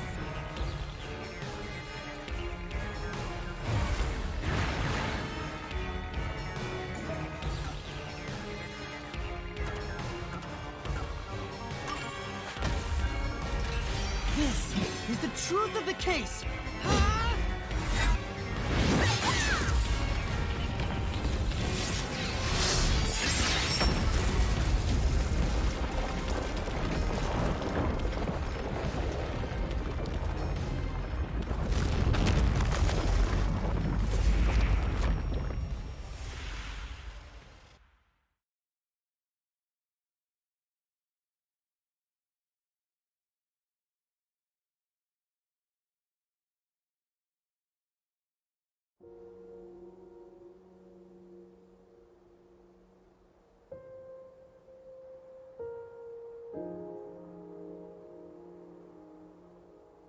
This is just a guess, but you three weren't actually on bad terms with each other, were you? In fact, it was all an act to get revenge for Aiko.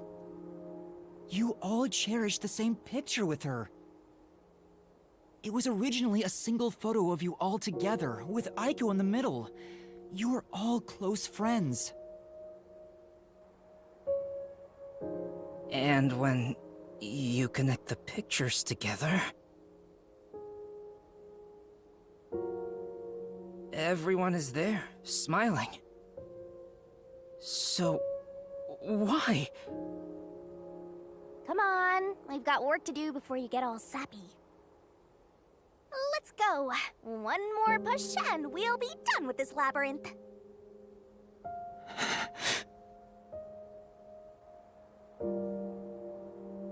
What would a hero do? A real defender of justice would defeat evil here and now and be done with it. But I'm no hero. All I want is the truth. And the truth is right here. So why go any further? Will solving this mystery really make anyone happy? Master, do you sympathize with them? That's not something a detective should do. Your job is to solve mysteries, isn't it? If so, you have to expose the truth. You have to prove it in a way anyone can understand and anyone can see. Detectives aren't defenders of justice, they're defenders of truth. Defenders of truth. A detective must never overlook a mystery. Any and all truths must be exposed. A detective must always prioritize solving a case. Emotions must be discarded to reach a perfect solution through a perfect deduction. It's easier said than done. Yuma, if you can't do it, I can take your place. No, I'll do it. I'll take responsibility. I'll see this through.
Step right up! Step right up!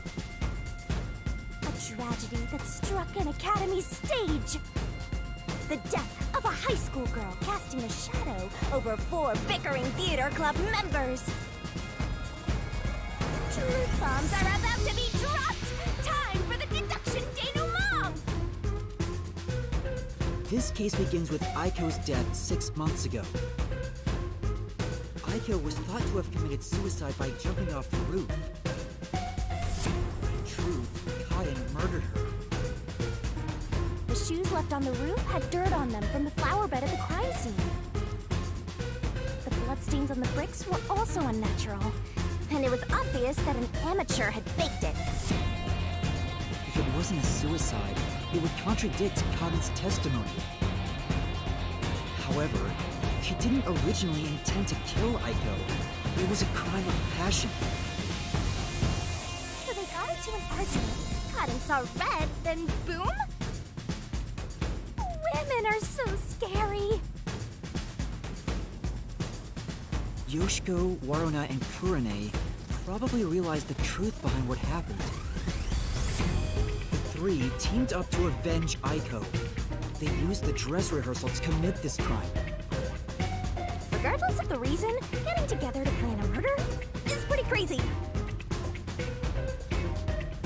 Yoshiko in the audience was to bring the poisoned glass into the theater hall. Once unsealed, the poison is harmless after 30 minutes. So she went to the lab 15 minutes after the play began.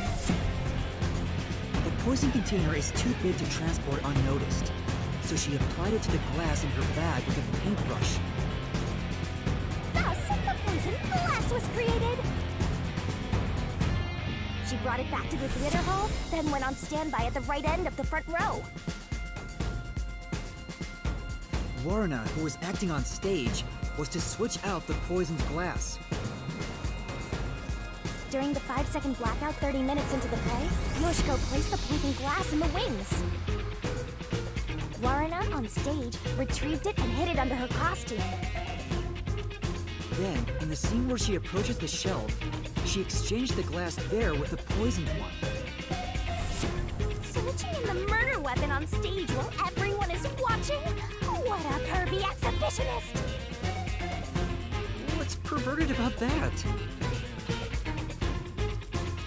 And Kurane, on the lights, would guide Kaden to take the poisoned glass. Then came the duel of poison cups! The 2 glasses on the shelf had juice poured into them. Kaden and Waruna shuffled them in a way the audience couldn't see. But Kurane, who was on the catwalk directly above the stage, saw exactly which glass held the poison. She confirmed the location of the poisoned glass and shone the spotlight on it first. Kaden drank from that glass 45 minutes after the start of the play. Winner, winner! Poisoning complete! That was so long! Good job! Kurane told Kaden of a change in stage direction, where the victim was to take the glass the spotlight hits first. Kaden followed this instruction to take the poisoned one.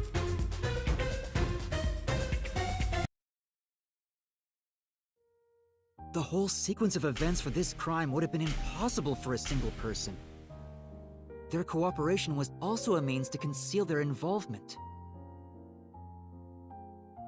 But I can't shake the feeling that there was some other reason behind it. The ruthless, disgusting criminals who conducted this murder are...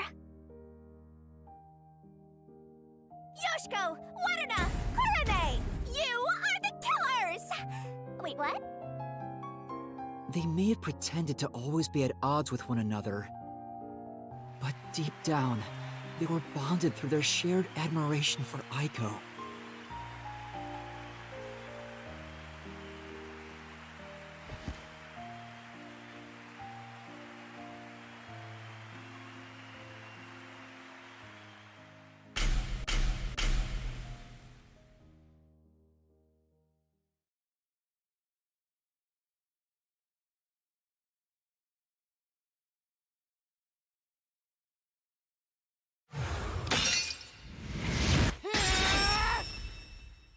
This is my answer!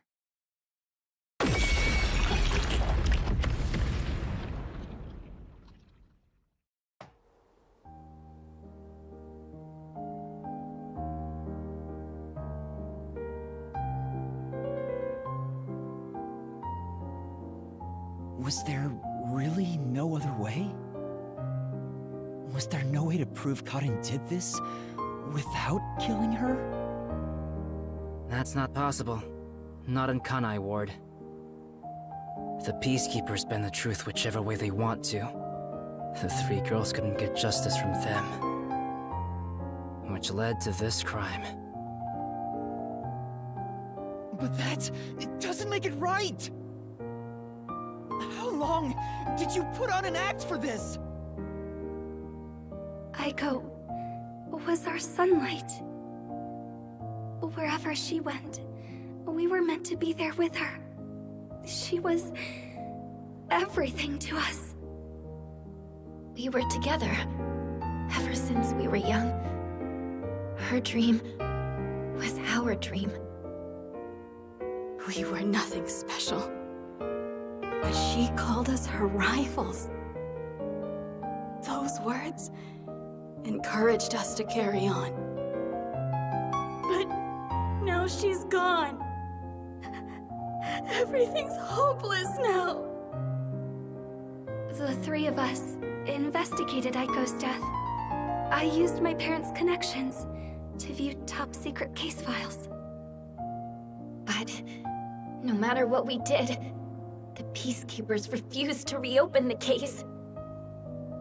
Because Karin's father is a big shot at Amaterasu Corporation. That's why we had to do it ourselves. We wanted revenge. Revenge became everything for us. And to get it, we pretended to fight amongst ourselves. We are actors, after all. But we don't have to anymore, right? We don't have to keep this up. We put on quite a show. Didn't we, Aiko?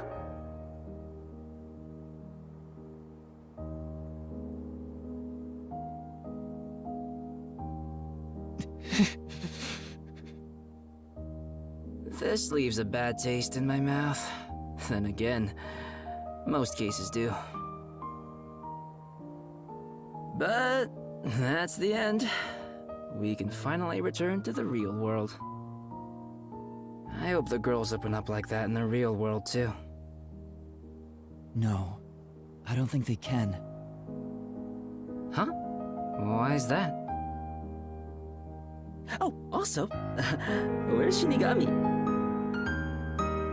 Right here. Well, what do you think? Did you fall in love with me? I know you did. You must have, yeah? I already told you. I will never fall for you. You're seriously getting on my nerves. You're annoying and exhausting.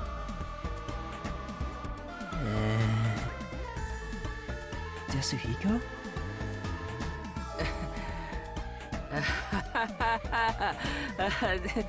Did you think I was serious? I was just testing the bond between you two. Bond? It's more like a curse, at least to me. Right. I was just testing. I wasn't serious at all. I didn't get rejected, okay? I didn't. All right, just calm down. Anyway, let's do it. Time to exterminate the souls of the true culprits and destroy the Mystery Labyrinth. Wait, Shinigami, do we really have to do this? I mean, They're murderers. The reason why doesn't matter. I make my living reaping the souls of criminals. Because I'm Shinigami!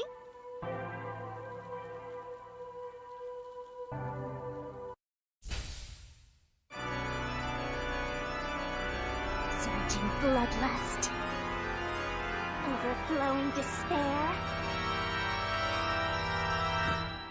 The brilliant soul of Shinigami shall expunge this cursed case! Down to all deplorables! To the final Mystery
When did you... Huh? What the? Wait, what just happened? Hold on, let's all calm down.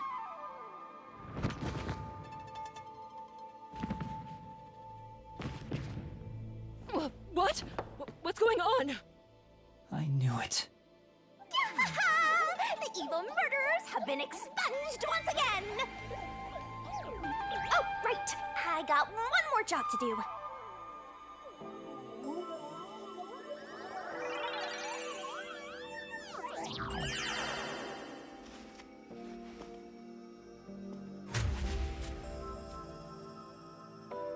Excuse me, everyone. The culprits behind this incident were Waruna, Kurone, and myself. All three of us conspired to poison Karin. The way we got her to ingest the poison was...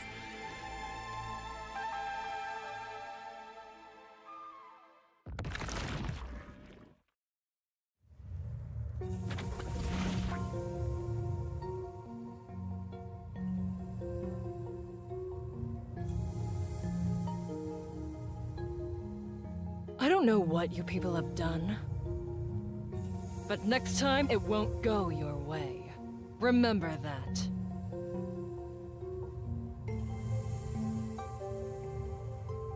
Did you see that? She was staring at me the whole time. She's gotta be in love with me. Oh, fine. I guess she can keep the piece of my love as well.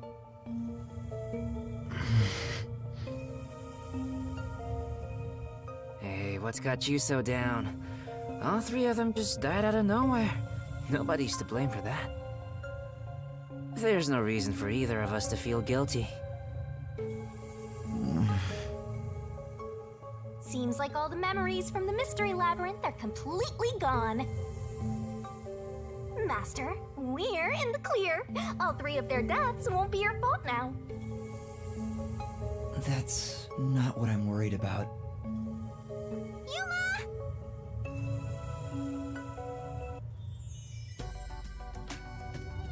Kurumi? Thank you for saving me. I knew you'd come to the rescue.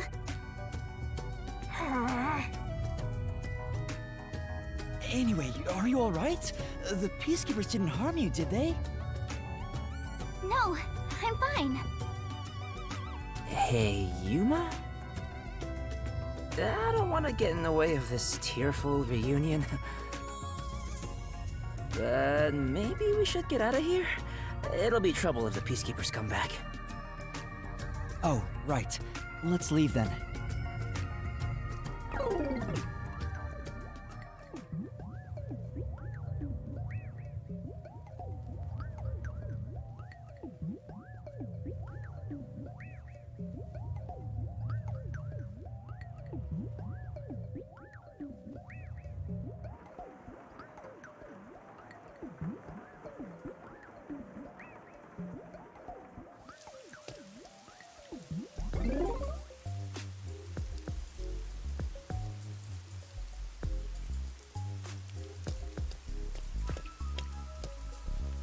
I'll go on ahead to the agency and put in a good word for you.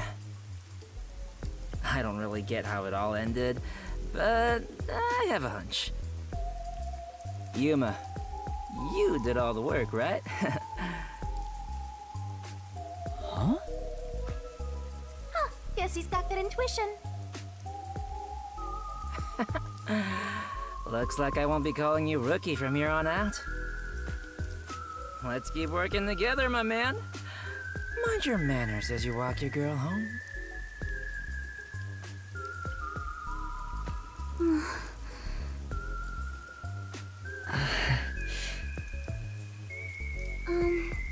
Yuma? Huh? What is it? This tension. Don't tell me. Is this where they make babies? Did something happen? You seem down. Oh, well... Although the case was solved, 3 lives were lost. Right. I didn't expect Yoshiko and the others to.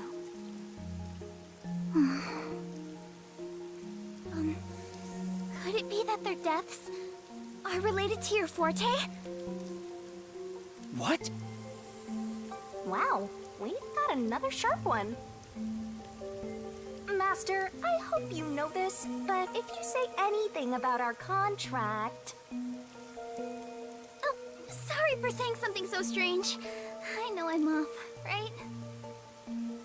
Even if that were the case, you'd never tell me.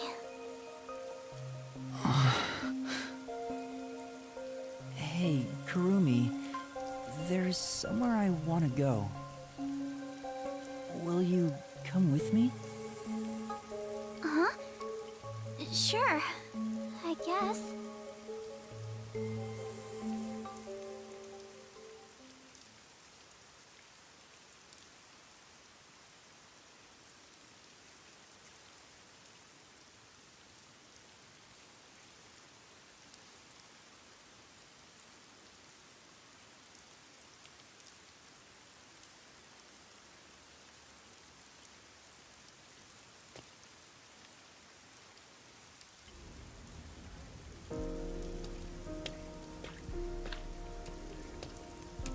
Wow! What a nice view! It's like a secret hideout. I didn't know that Kamasaki had a place like this. Please, help me save this city. Save this city, huh? I managed to save Kurumi by solving the case. But I killed those 3 girls. I'm responsible for their demise. If I had let the peacekeepers deal with it, at least their deaths could have been prevented. What exactly did I even solve? It's not a true solution if we can't save everyone. What I gained in exchange for my memories isn't some convenient, mystery-solving tool. It's literally the power of a death god. What are you musing about? You can't reclaim the past, and you're not gonna get your memories back either. In the end, you just have to accept it. Accept it? Instead of believing in some vague thing like justice, just believe in the truth. They say there's only one truth, and there's only one type of person who can find their way to that truth. Detectives. Even if I have to sacrifice others to find it, I should let so many people die for the truth? Master, you keep going to extremes. It's part of why you're a greenhorn. Seems like you still have much to learn under my guidance. What is the truth? Why did I become a detective to seek it? Yuma? Huh? Oh, yes? I know I already said this, but... thank you so much. You are exactly the kind of person I thought you were. What do you mean by that? You're my hero. I'm no hero. I was just trying to expose the truth. But thanks to you, I was saved. If you weren't around, I wouldn't be here today. That's why a detective who exposes the truth is a hero in my book. If there were more detectives like you in this city, maybe Aiko's death would have been solved earlier. I'm sure things would have been different.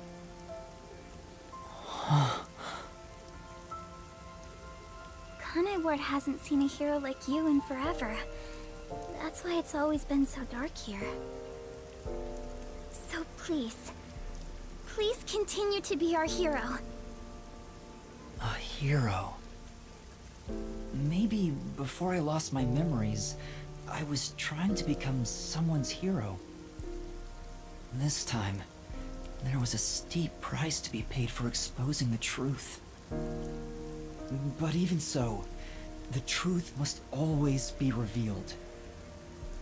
I want to believe I can save someone. I want to continue being the hero she says I am. Still, I don't want to use Shinigami's powers again.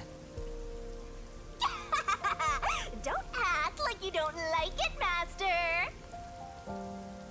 Well, I'm just glad you seem more motivated now. Oh, yeah. We made a promise, didn't we? I said I'd tell you about Kanai Ward's ultimate secret after the case was solved. Huh? Oh, right. Hey, you seem like you weren't expecting much. But that's where you're wrong. Just between you and me, I am Kanai Ward's only informant. Informant? Are you serious? A high school girl informant? I'm still a beginner, though. I started 3 years ago after taking over from my grandfather. And now that the Peacekeepers control the city, there isn't much of a demand for information anymore. No wonder you know so much about rumors. Besides... I haven't felt this nervous since I was chased by those Peacekeepers. That also explains why the Peacekeepers were after you.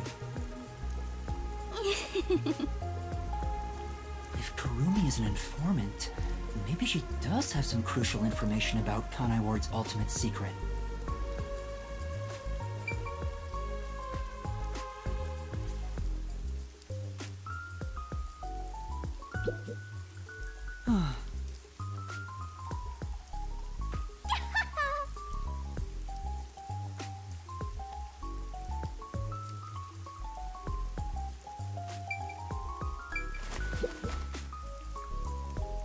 So, Kurumi, what do you know about Kanai Ward's ultimate secret? Well, it's likely connected to the top secret research that Amaterasu Corporation is conducting. I think it has something to do with why the unified government approved of Kanai Ward's isolation. Top secret research? Approved the isolation? Kanai Ward has always been a city centered around Amaterasu. But there was a lot more freedom in the past. People were allowed to come and go as they pleased. It became an autonomous zone, free from the Yuji's influence only a few years ago. The reason behind it has to do with the top-secret research that Amaterasu is conducting. But what is the research? I don't know all the details, but it's supposed to be able to change the entire structure of the world. All nations and enterprises worldwide want it. This research is what turned Amaterasu into a major global corporation. And that research is being done in Kanai Ward? I think so. It would explain why Kanai Ward's been isolated. It's so their research doesn't leak out. Research that can change the world? If that's true, it's some serious stuff. No wonder number 1 of the WDO would risk his neck here. Do you know any more details about that research? I do know a little bit. Grandpa risked his life to obtain one piece of confidential information about Amaterasu Corp. And I believe that somehow, it has to be related. What do you mean? Research to create a homunculus, an immortal monster. Homunculus? Immortal monster? Now, wait just a minute. Are you serious? I don't have any proof. But it's a fact that Amaterasu Corporation has previously researched homunculi. Homunculi being researched in this city. Is that Kanai Ward's ultimate secret? Immortal monsters? Homunculi? It's turned into a fantasy story out of nowhere. Though, I'm sure not one to talk. That's all I know. Well, is my information useful to you? Although, most of it was left behind by my grandpa. Left behind? One day, my grandpa just vanished. He's been missing ever since. That's why I decided to take over where Grandpa left off as an informant. So, do you think what I've shared might help? Yeah. This is huge, considering how I had nothing until now. Really? That's great!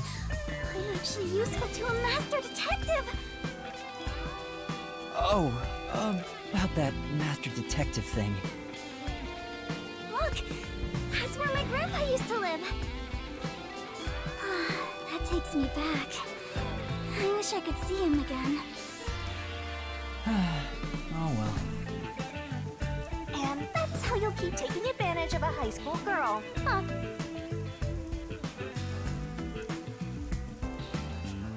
By the way, Kurumi, why do you think your grandfather disappeared? Could it be the Peacekeepers? No, I don't think the Peacekeepers have anything to do with it. Grandpa vanished before Kanai Ward became isolated. He was just suddenly gone. But I do believe I'll see him again someday. Master, forget about some geezer you don't even know. What about this homunculus stuff? The homunculus research. If Amaterasu Corporation is still researching some immortal monster in Kanai Ward, it makes sense why there'd be such tight security. They fear the secret leaking to the outside world. Maybe it even has something to do with the great global mystery that number 1 mentioned. Speaking of which, what could the great global mystery be anyway? There's too much stuff we don't know, but you're one step ahead of the other detectives now, yeah? Guess that flat-chested Uggo is kinda useful. Maybe I should stop calling her Uggo now. I'll just call her Flat. Still gonna hold on to that, huh? I guess this is technically an improvement. You're gonna keep this info to yourself, right? It'll help you get ahead of the other master detectives. No, I'll report this to everyone. This isn't something I can deal with alone. Ugh, how lame. You strike a pose and shout something like, "I'm coming for you, Amaterasu!" That's not my role. All I can do is investigate Kanai Ward's ultimate secret just a little bit further. The rest should be left to the real master detectives to handle. This is my fault as your mentor for babying you so much. You've become the kind of detective who only relies on others without trying to solve problems yourself. What's wrong with relying on others?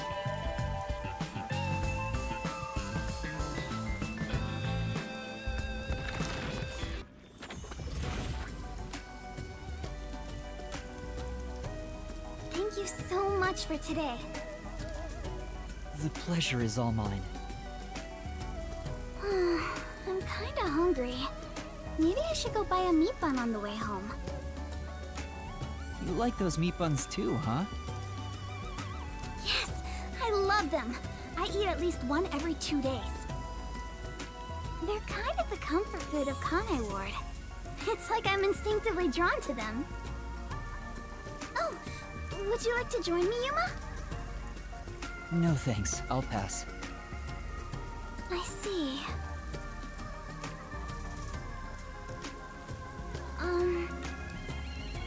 Will we meet again? Huh? Yeah, of course. That's great! If you ever need any information, you can count on me. See you later. I hope she's okay on her own. I couldn't bring myself to say, I'll walk you home. Just say it. What are you, 12? You sure you don't want to go back to the agency? Weren't you running an errand a while ago? You're right! Oh no! I better hurry back!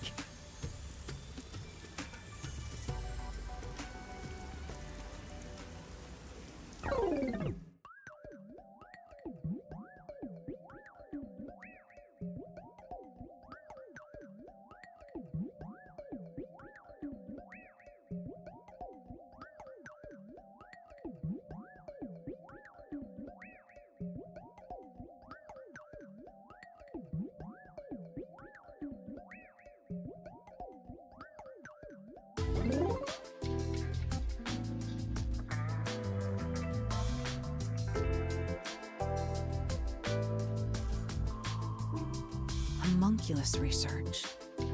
I still can't believe it's true. Does it ring a bell, Chief? Unfortunately, I've never even heard of it. You sure it's not just some rumor? The way Kurumi explained it leads me to think it's true. Regardless, there's too little information. We lack anything definite at the moment. Still, it's better than having nothing at all. Well done, Yuma. Thank you. You're like a dog wagging its tail whenever you get complimented. You were late getting back, but I never imagined you'd get yourself into another mess! Ugh, what the hell is going on? I'm so angry I'm talking with the left!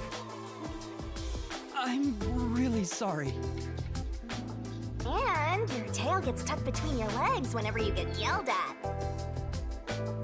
Setting aside how I nearly died of hunger and that Yuma needs to be put on a leash, you picked another fight with the Peacekeepers! That's the biggest problem here! We weren't picking a fight. Besides, we got to expose the truth in the end. That look on Martina's face was awesome! Right, Yuma? That's not what I'm talking about! How can you be so relaxed? There, Lisp Man.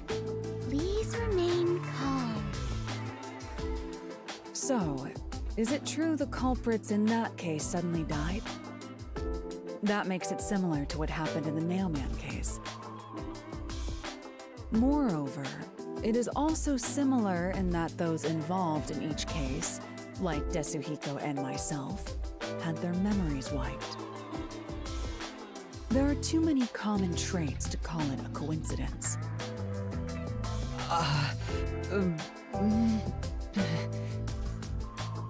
The memories related to the case disappear. Perhaps it is due to someone's forte.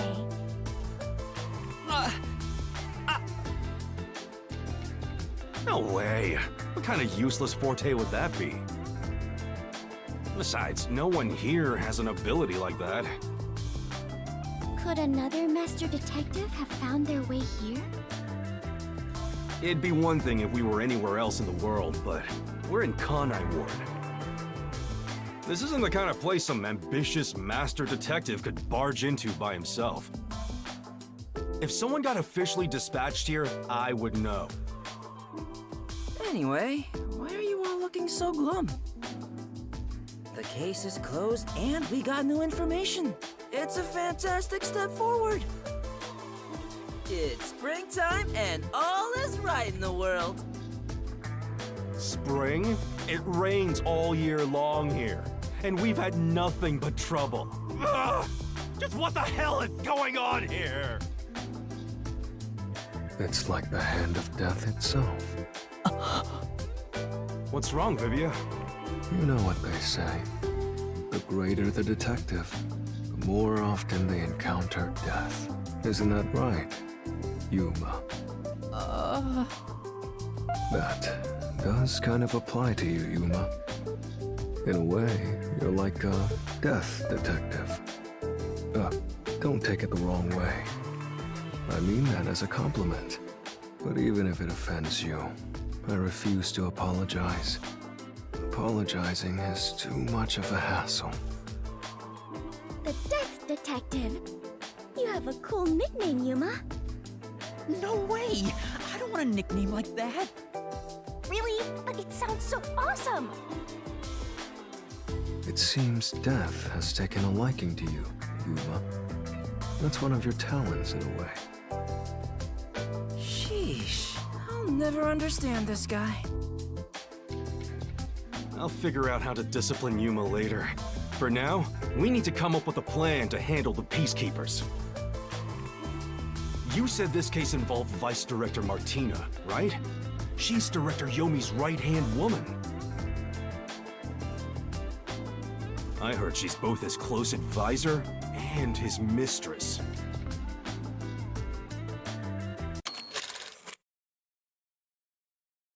I'm sure they're gonna make a move somehow. I don't even want to think about it. What'll they do?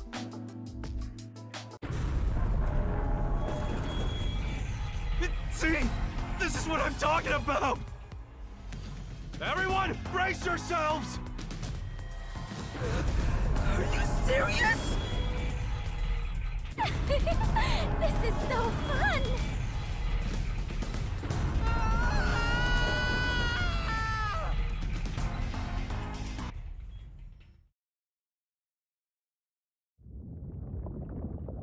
The agency is sinking. Where is everyone? Somebody, help. Hey, Master!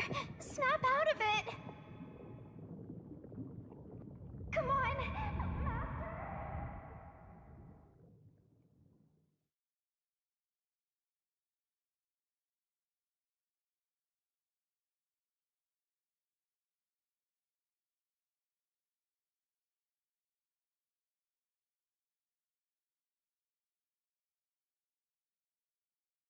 Kaboom! Oh, it sank all right! This is the bolt of judgment, the fire of purification, a supernova explosion! Hey! Who prepared that torpedo? Unfortunately, It was I, Martina Electro. I figured it was you.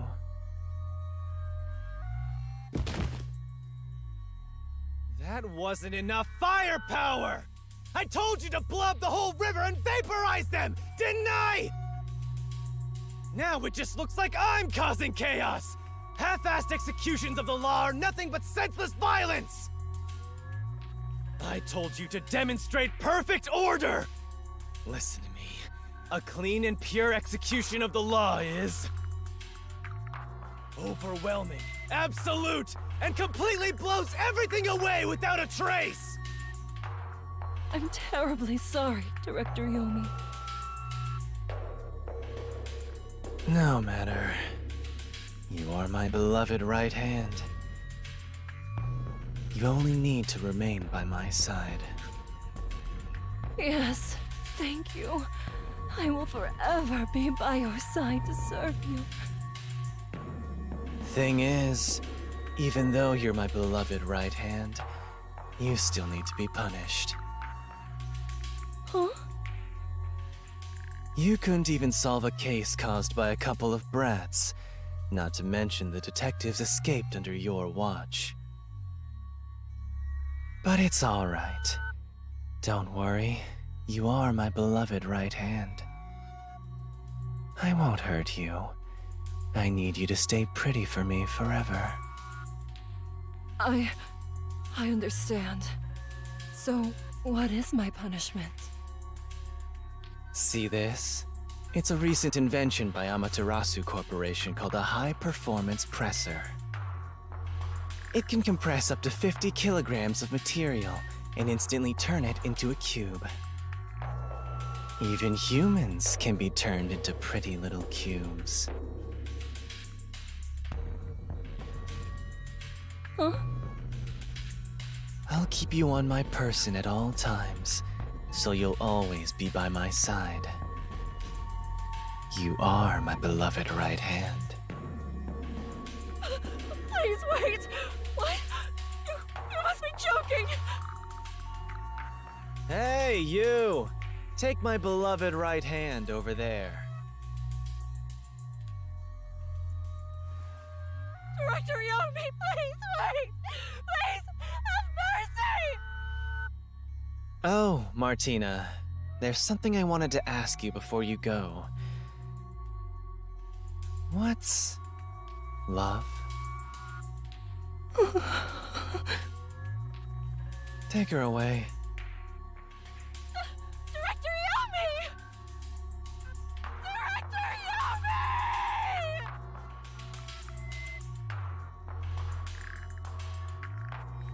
All right!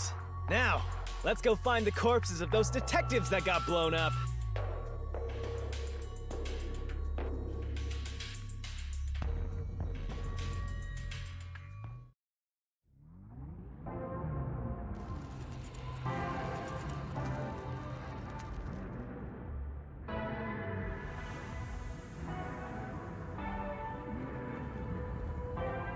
Good day, sir. Who was that? You don't know? I guess not, since you're still new. That's number one, the leader of the World Detective Organization. That's him? I had no idea. Why would someone that high up be here underground? There's a book vault here. It's a secret book vault that only number one can enter with his biometrics. It supposedly contains data from generations of great detectives, sealed books, and so on. Huh, didn't know that. Don't even think about going in there, newbie. I know. Wasn't number one carrying an old book just now? I wonder what that book was. You're curious? Well, how about you go investigate? You may be a trainee, but you're still a detective. Investigate? Me? Kidding. Don't take it so seriously, Yuma.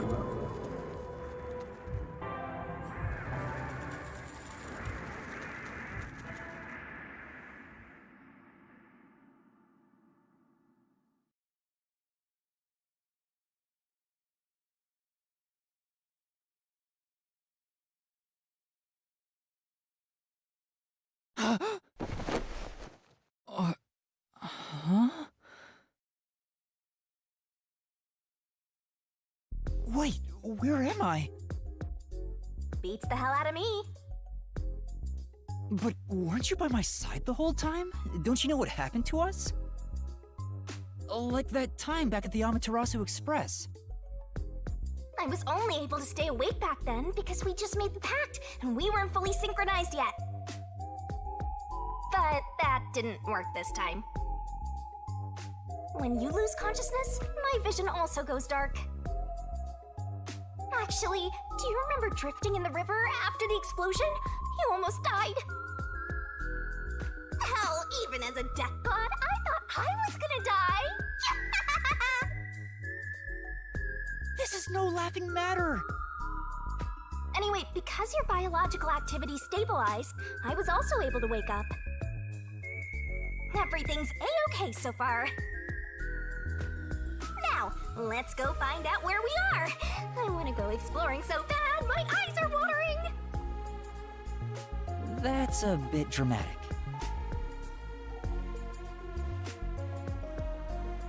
Where are we?